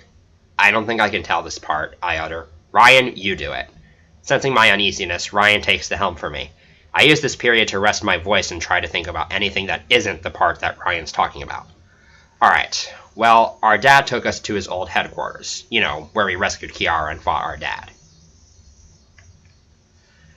What's the most terrified you've ever been in your life? Was it test anxiety? Feeling nervous for an audition? Maybe you were lost in a corn maze, or walking alone through downtown at night. Perhaps you were confronted by a bully or a family member who had the strength to beat you to a pulp. Well, brush all of that aside, because none of it comes even close to the fear pulsating through me at this given moment. I don't even know how to begin describing it. And don't even get me started on how guilty I feel. The car ride here lasted for hours. Our ride from Minnesota to Georgia was technically longer if you account for the rest stops we made. My mother, John, and I hardly spoke to each other the entire time, accompanied by nothing other than the overwhelming feeling of dread. We've been taken to a large office building that resembles where Mom worked? Back home. John's watch says 2:07 a.m., way after when anybody who works here would have left. Since we've moved back to Central Time, it's actually 3:07 a.m. in Georgia, where we're supposed to be right now. The 2 men who caught me at 54th Street lead us into the building. Neither of them appear to be armed, but they look tough enough to easily take any of us, even if we teamed up on them. We walk directly right upon entering the lobby, where we find a rusted door that leads to a spiraling stairwell leading downward. Every footstep I take heightens my anxiety. I could drop dead right here from the pressure of it all. When we finally make it to the bottom, we move through a dark hallway. This is where the first conversation among us occurs since we were taken, initiated by Mom. Kids, did either of you say anything to anybody? While she doesn't sound angry, I don't imagine she'll like to hear what happened. I didn't do anything, John whispers back to her. Both his and Mom's eyes then fall onto me. I face away and shield my face from them, almost too embarrassed to confess. Shelby might have spotted me back at 54th Street, I mutter. I feel like a person who accidentally caused someone else's death, especially when you consider that I very well could have just cost us big time. John leans his head back and groans. Mom places a hand on his shoulder and tells him, Ryan, take it easy. This is the first time she's used either of our former names since we lived in Minnesota. Does that mean it's over? I sure hope not. Quiet, one of the men orders. Not another word is uttered for the remainder of our time in the hallway. My mind drifts to the math club. Whether I get out of here with my life or not, I'm certainly not going to be able to be on the team anymore. I hope they'll fare well without me. The door in front of us is open and we all step inside. This room is filled with empty shelves, a couple of tables, and a few chairs. A man swivels around in the one occupied chair there is to face us. He has messy blonde hair, an orange-ish mustache, glasses, and is smoking a cigarette. His only clothes are a plain white shirt and jeans, both of which are ripped and wrinkled in multiple places. He bears a shocking resemblance to John. Why, hello, Karen, he exclaims, looking happy to see us. I'm having a hard time telling if this is genuine happiness or not. I'm so glad to see you again. My, you haven't aged a bit since I last saw you. His eyes fall onto John and I, making me cower behind my brother in fear. And are those my children? Mom stands in front of us defensively with her arms crossed. I thought I told you that I never wanted to see you again, she growls. I left you for a reason, Rick. Well, I just wanted to see you again. It has been a while, he says gleefully. What do you want with us? I blurt out. Rick looks to his two assistants and gives them a firm nod. One of them knocks my legs out from underneath me and whips my left arm with some blunt object. Tremendous pain sears through my arm, and I yelp. I pull up my shirt sleeve, and even in this unlit room, I can already see a bruise forming, and it's not a little one. Hey, what was that for? John cries out. This earns him the same treatment. Keep your hands off my children, Mom yells. Our children, he replies, smirking. Is this about the trial? I ask. Rick points at me in a, you got it, way. Smart girl. You got it from your mother, I presume. Mom clenches her fists tightly and snarls. If kidnapping us is your way of keeping me from locking you up for good, you are one sick bastard. That's the first time I've ever heard that term. Oh, you aren't my only hostages, he snickers. With that, he pulls aside a nearby curtain, revealing two people sitting back to back with each other in brown wooden chairs. Both their arms and legs are restrained to the chairs by a rope. I recognize them instantly. Kent and Lizzie. All three of us gasp. Neither of them look harmed, but seeing them like this is still incredibly tough to stomach. What's the meaning of this? Mom hisses. Lily, what's this about? Kent asks, fighting against the ropes. At the sound of Lily, Rick begins laughing hysterically. Oh my god, that's the name you know her by? She's played you two so hard. In fact, I think it's in your right to know that her name is actually Kiara, he tells them. Both of them stare at me with wide open eyes. I place my hands behind my back and half-heartedly chuckle. My secret is out. I kept it from them for a year and a half, and now they know the truth. I can't tell if I feel more humiliated or remorseful. My nose is incredibly runny right now. Your name's Kiara? Lizzie asks, stunned. I give them a pathetic nod. I had to lie to you guys about my name. My family's in witness protection. Lizzie looks away from me and mumbles, oh my gosh. Kent looks more hurt than Lizzie. I thought I knew you. You do know me, I tell him. I get down on my knees and take one of his hands. I'm still the same person. It's just my name you didn't know. I swear, I was never faking anything else. My feelings for you were real, and they always have been. Kent's having a hard time believing me. And honestly, I don't blame him. When someone lies to you about their name, it's hard to trust anything else they say to you. I wouldn't believe myself in this scenario. Lizzie, however, is more forgiving and understanding. Kent, don't be so rough on her. We should listen to her. Oh, all right, he mutters. So why are we here? I point to my dad, who's in the middle of a heated argument with my mother. The two men and John are standing beside them, still and quiet. I keep my voice low so they don't hear us. My mother is supposed to testify against that man she's talking to. He's been after our family for a long time, so we had to move to Georgia so he couldn't find us. He probably brought you two here as a bargaining chip. This is some fucked up shit, Kent mutters. Suddenly, both my parents' voices raise. If you don't let me and these kids go right this instant, you will regret it, my mother threatens. I don't know what she could do when any one of the three men, let alone all of them, could easily pummel her. My father cocks a fist back. Karen, you don't want to try this, he says. Lily, one of my hands is loose, Lizzie whispers to me. She waves a hand up so I can see it. If you can get us out of here, we might be able to take that man on. It sounds like a promising idea, so I start working on trying to loosen their ropes. The ropes are thin and soft, making it trivial to untie them. Unfortunately, the other two men notice us. Hey, one of them shouts. They barge over to us and shove me out of the way, but our work has already been completed. Kent and Lizzie stand up, free from their restraints. Get him! Kent shouts. He and Lizzie get themselves amped up to fight, while my father just stands there with a sly grin. My friends push his two assistants aside, then charge for him. The next 5 seconds go by in super slow motion. Yo, Shadow. You're just in time. We're at the part where this character goes through some hard-ass trauma. Because nothing is better than that. When Lizzie and Kent are within 2 feet of Rick, he puts his hand in his jeans pocket and pulls it out, empty-handed. Or that's how it initially appears. He actually puts on brass knuckles, which he uses to punch Kent in the face right before he can make a move. He uses his other hand to deck Lizzie in the chin. They both stumble backwards, and his 2 henchmen come from behind and whack them both in the head with a heavy-looking ram, knocking them both to the ground. The scream I emit causes some empty glass containers to shatter and nearly shreds my throat. Mom and John's jaws are hung open in shock. I was hoping things wouldn't come to this, Rick mutters, shaking his head. You monster! Mom shrieks.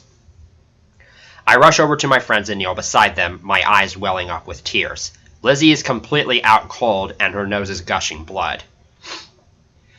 Ken's left eye is turning black, and he has massive cuts on his cheek and forehead. He's still conscious, but he's having a tough time breathing. It's unbearable to look at.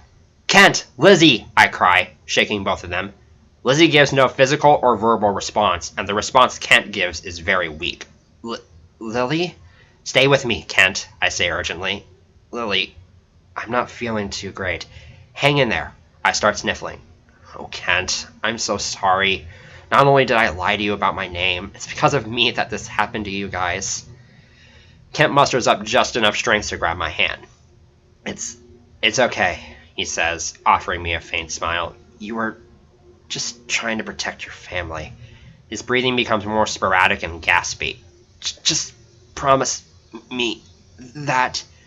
I don't get to know what to promise him, because that's when his eyes shut and his body goes limp. Like Lizzie, his breathing is still there, just very faint and starting to fade. Kent! Kent! I cry, shaking him violently. No response. I lean over their bodies and begin sobbing uncontrollably. This is all my fault.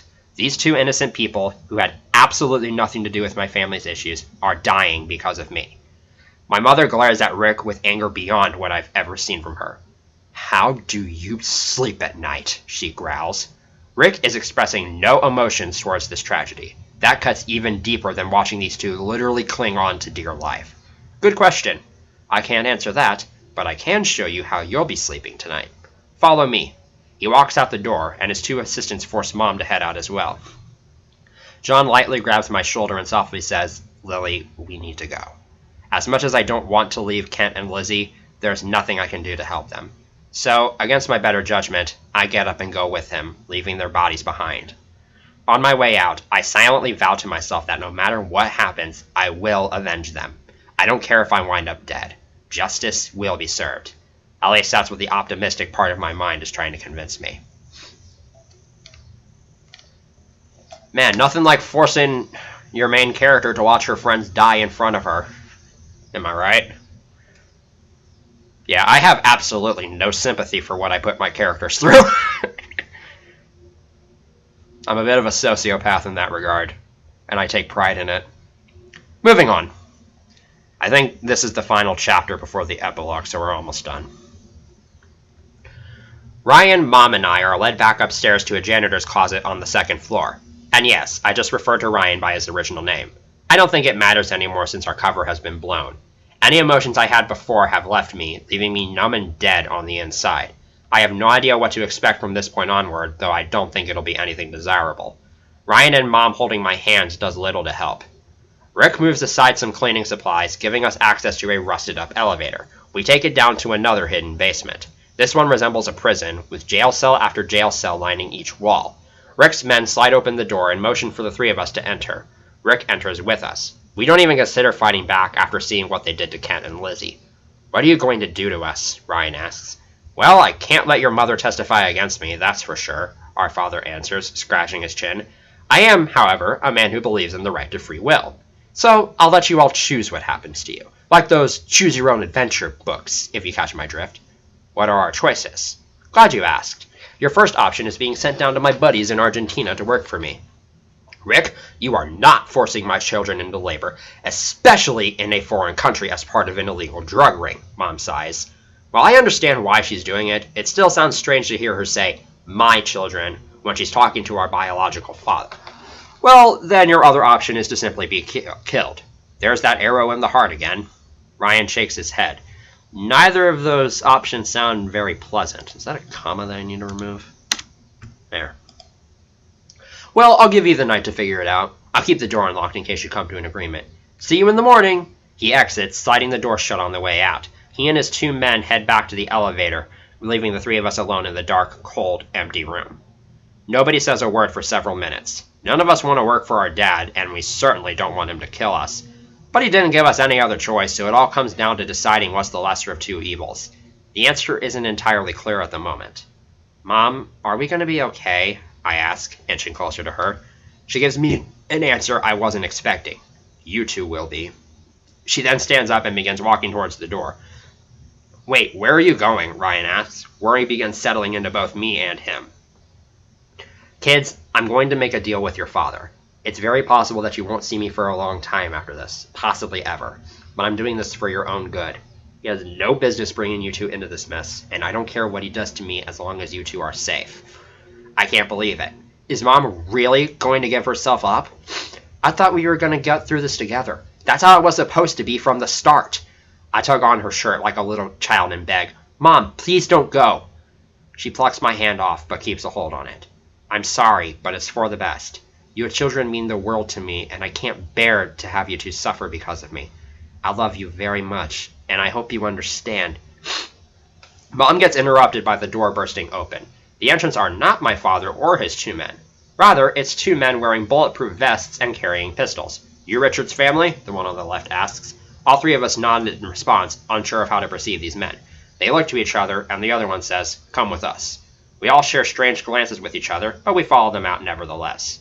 They take us through another hidden staircase that leads back to the main lobby.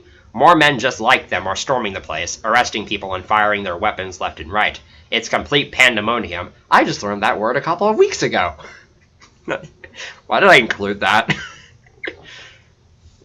My father and his 2 cronies are nowhere to be seen. Keep moving, the first agent instructs us. We'll get you to a place where it's safe. We're let out the front door. Even more agents have the entrance surrounded, all with guns pointed at the establishment.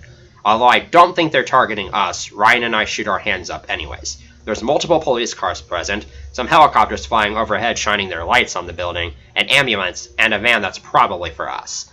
A bunch of workers are shoved into police cars and driven away. Suddenly, a black car drives out of a parking garage at a speed much higher than would be reasonable, with all of its lights on. I barely catch a glimpse of my father in the driver's seat. The agents notice him and begin shooting after the vehicle. Their shots either miss or don't do much besides creating dents and shattering windows. I recognize one of the men as Agent Williams, who I can't tell if I'm relieved to see or not. So much about this entire situation is just hard to comprehend. It's not long before he's out of range, and shortly after that, out of sight entirely. Sir, he's getting away, another agent yells to Agent Williams. He holds a hand up. Hold your fire! Halt your fire, he orders. The damn son of a bitch screwed us yet again. This line means something more when you read Under Protection and realize what the twist is. Just saying. He points to some of his fellow cadets and gives them all commands. You 3, get a search team after him. Everyone else, vacate the premises and place any of his remaining associates under arrest. The agents do as they're told. A couple of cars take off after my dad's car, along with the helicopters. We approach Agent Williams. I've never seen my mother more grateful in her life. Gerald, you all came just in time, she tells him. We finally got one of Rick's former girlfriends to talk. She told us that he caught on to your location and had plans to hold you hostage, he explains to us. How'd he find us? Ryan asks. He was tipped off by somebody at your school who apparently discovered your secret. We have her in our custody as we speak. The name's Olivia McElroy. Of course. Of all the people to snoop around and tip us off, it's her. Not only that, she gave me a coupon for 54th Street knowing that it expired on the same day Shelby would plan on eating out with her family. She set us up for this. I should have been suspicious from the start. I never should have accepted that coupon from her, I moan. Ryan sympathetically rubs my shoulder, but the guilt remains. Well, whatever the case, now that your cover has been blown, you're going to have to be relocated a second time, effective immediately. We scoured through your house a few hours ago and recovered as many of your valuables as we could within the time frame that we had. You will be moved to Lee's Summit, Missouri, and will have to take on new identities again. A second relocation. Missouri. This is all too much for me to handle. I was just starting to get the hang of my life as Lily, and it's all been ruined. I have to start completely over yet again. How am I supposed to do that after this disaster? I won't have an outlet like the math team anymore.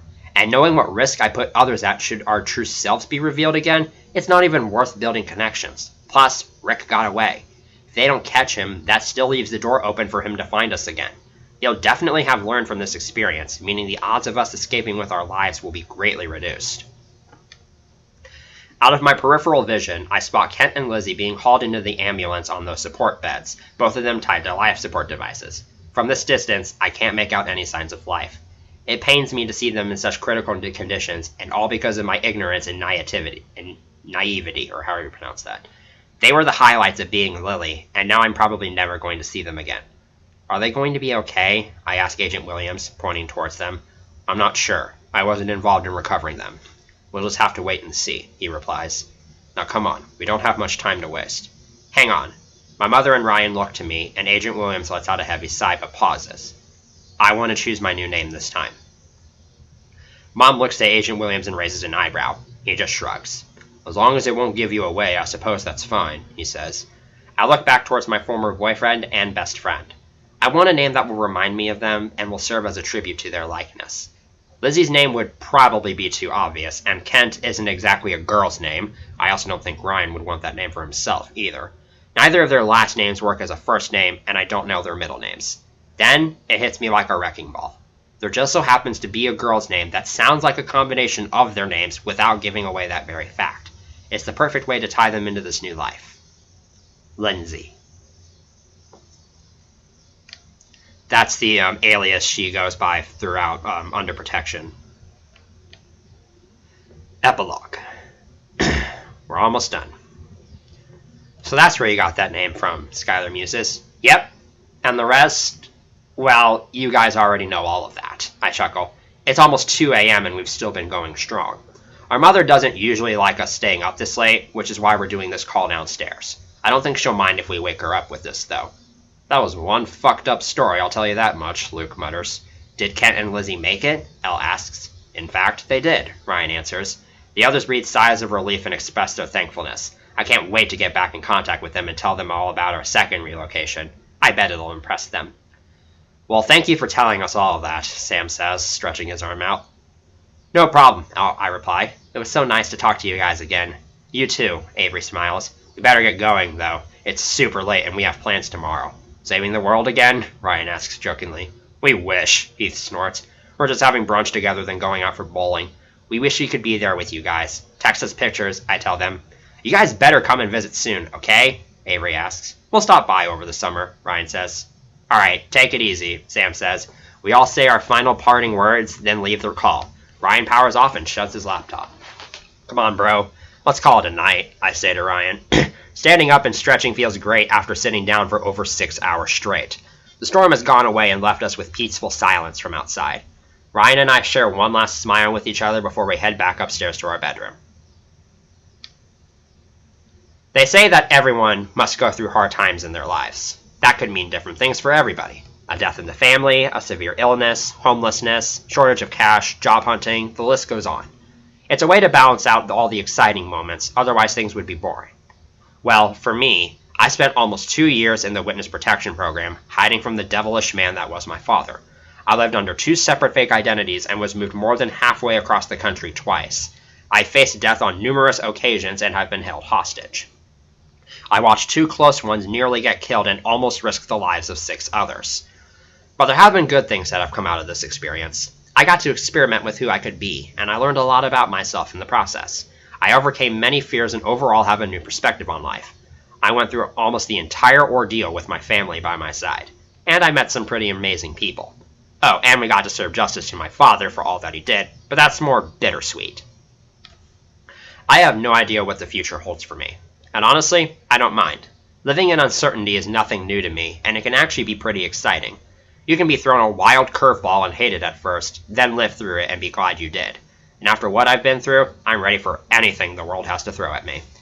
The biggest lesson I'm taking away from this is that it doesn't matter what my name is. Kiara, Lily, or Lindsay, I'm still me.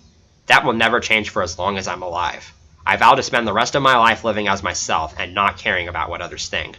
I've played pretend for so long, it's time to finally be true to myself. It shouldn't be too hard, especially with the line of support I have backing me up. One thing's for sure, though, I sure am glad to no longer be under protection. and then I'm no longer living a lie. Good old the end there. See what I did there? Under protection, living a lie. I'm funny. That was fun. I think I might have time to read the author's note before 3 hours. So this is a little AN stands for author's note. Both this story and its counterpart, Under Protection, are dedicated to my high school friend Kiara O'Hara. I first met her in the 8th grade when we were in Beauty and the Beast Junior together. I was Monsieur Dark, she was Lady with Baby during Belle, though we only formed an acquaintance and nothing more. I should say acquaintanceship. It wasn't until high school, specifically sophomore year, when we started to build a friendship. One day, during the period of Operation MIA, I was walking with my second hour class to my third hour with my friend Igosa, and Kiara was walking with us. I brought up Operation MIA in front of them, and Kiara expressed interest in seeing it, so I shared it with her, thus starting the relationship between her and I. We never did write anything together, but she did technically contribute to the story by providing Cancun as a possible location for the characters to go to. Junior year was really when our friendship blossomed, mainly because we had concert choir together and thus saw each other almost every day. I don't quite remember if anything special happened during the first semester other than realizing that she was a genuine, kind person who was fun to hang around with and a pleasure to talk to. I came up with Under Protection near the end of the semester, mainly because I wanted to do something special, writing related since I knew how much she loved it, for her as a Christmas present, and I had wanted to do a witness protection program related story for some time. Under Protection still stands today as one of my better projects and really set a new precedent for my writing. During second semester of junior year, there was a night where I was on the verge of taking my own life. Kiara was one of my friends who I sent a goodbye note to, and she took action immediately. She was able to correctly guess my address and notify the police to come check on me. Yes, I harken back to this night a lot, and by itself it's nothing special, but the reason why I do that is so often is because to this day, nobody has ever gone to those measures for me. This is actually not true. A couple months ago it happened again and it was someone else who did it, but I'm not going to get too deep into that. That's when Kiara officially became cemented as a special person in my life, and nothing will ever change that. I cannot express how much I love Kiara as a person. She is very unique to me in a sense. Without going into specifics, she has been through a heck of a lot, especially during her high school years. And yet, she has been able to push through, succeed, and make a life for herself, which really says a lot. Through all of it, she also manages to consistently show love and care for those around her, me included. Even when the going gets tough for her, she comes back even stronger. And she is great at providing words of wisdom in ways I've never seen from anybody else. She is going to make a lot of people happy, and I couldn't be more proud of her. Kiara, I don't know if you'll ever read this, but just know that you're the whole reason these stories exist. I love you so much, and I've missed seeing your bright, beautiful smile and getting your soft, comforting hugs each day. I know one day we will see each other again, but until then, we always have our memories. I hope you're taking good care of yourself, and above all else, know that you deserve the world. As long as you keep being yourself, I know you will thrive. Aside from Kiara, there's some other people I'd like to give recognition to. Mia Sparks for doing some minor editing in Under Protection and for being a huge supporter throughout the process of both works. Samantha Schmidt for being an extreme motivator while writing Under Protection. Jonathan Parker, aka Laser Trap, you've probably seen them around, for their incredible work on the Under Protection piano medley. With that, I now officially conclude this mini-saga. I hope you enjoyed reading about Kiara and Ryan's adventures as much as I enjoyed writing them. I have several other projects that I'm excited to get to, so there is still a long way to go from here. Thank you for reading, if you did, and have a great life. And since today happens to be Kiara's birthday as of writing this, happy birthday to Kiara. I love you like a sister, gal. Signing off, Samuel Kramer /Super Viper T302. That was fun.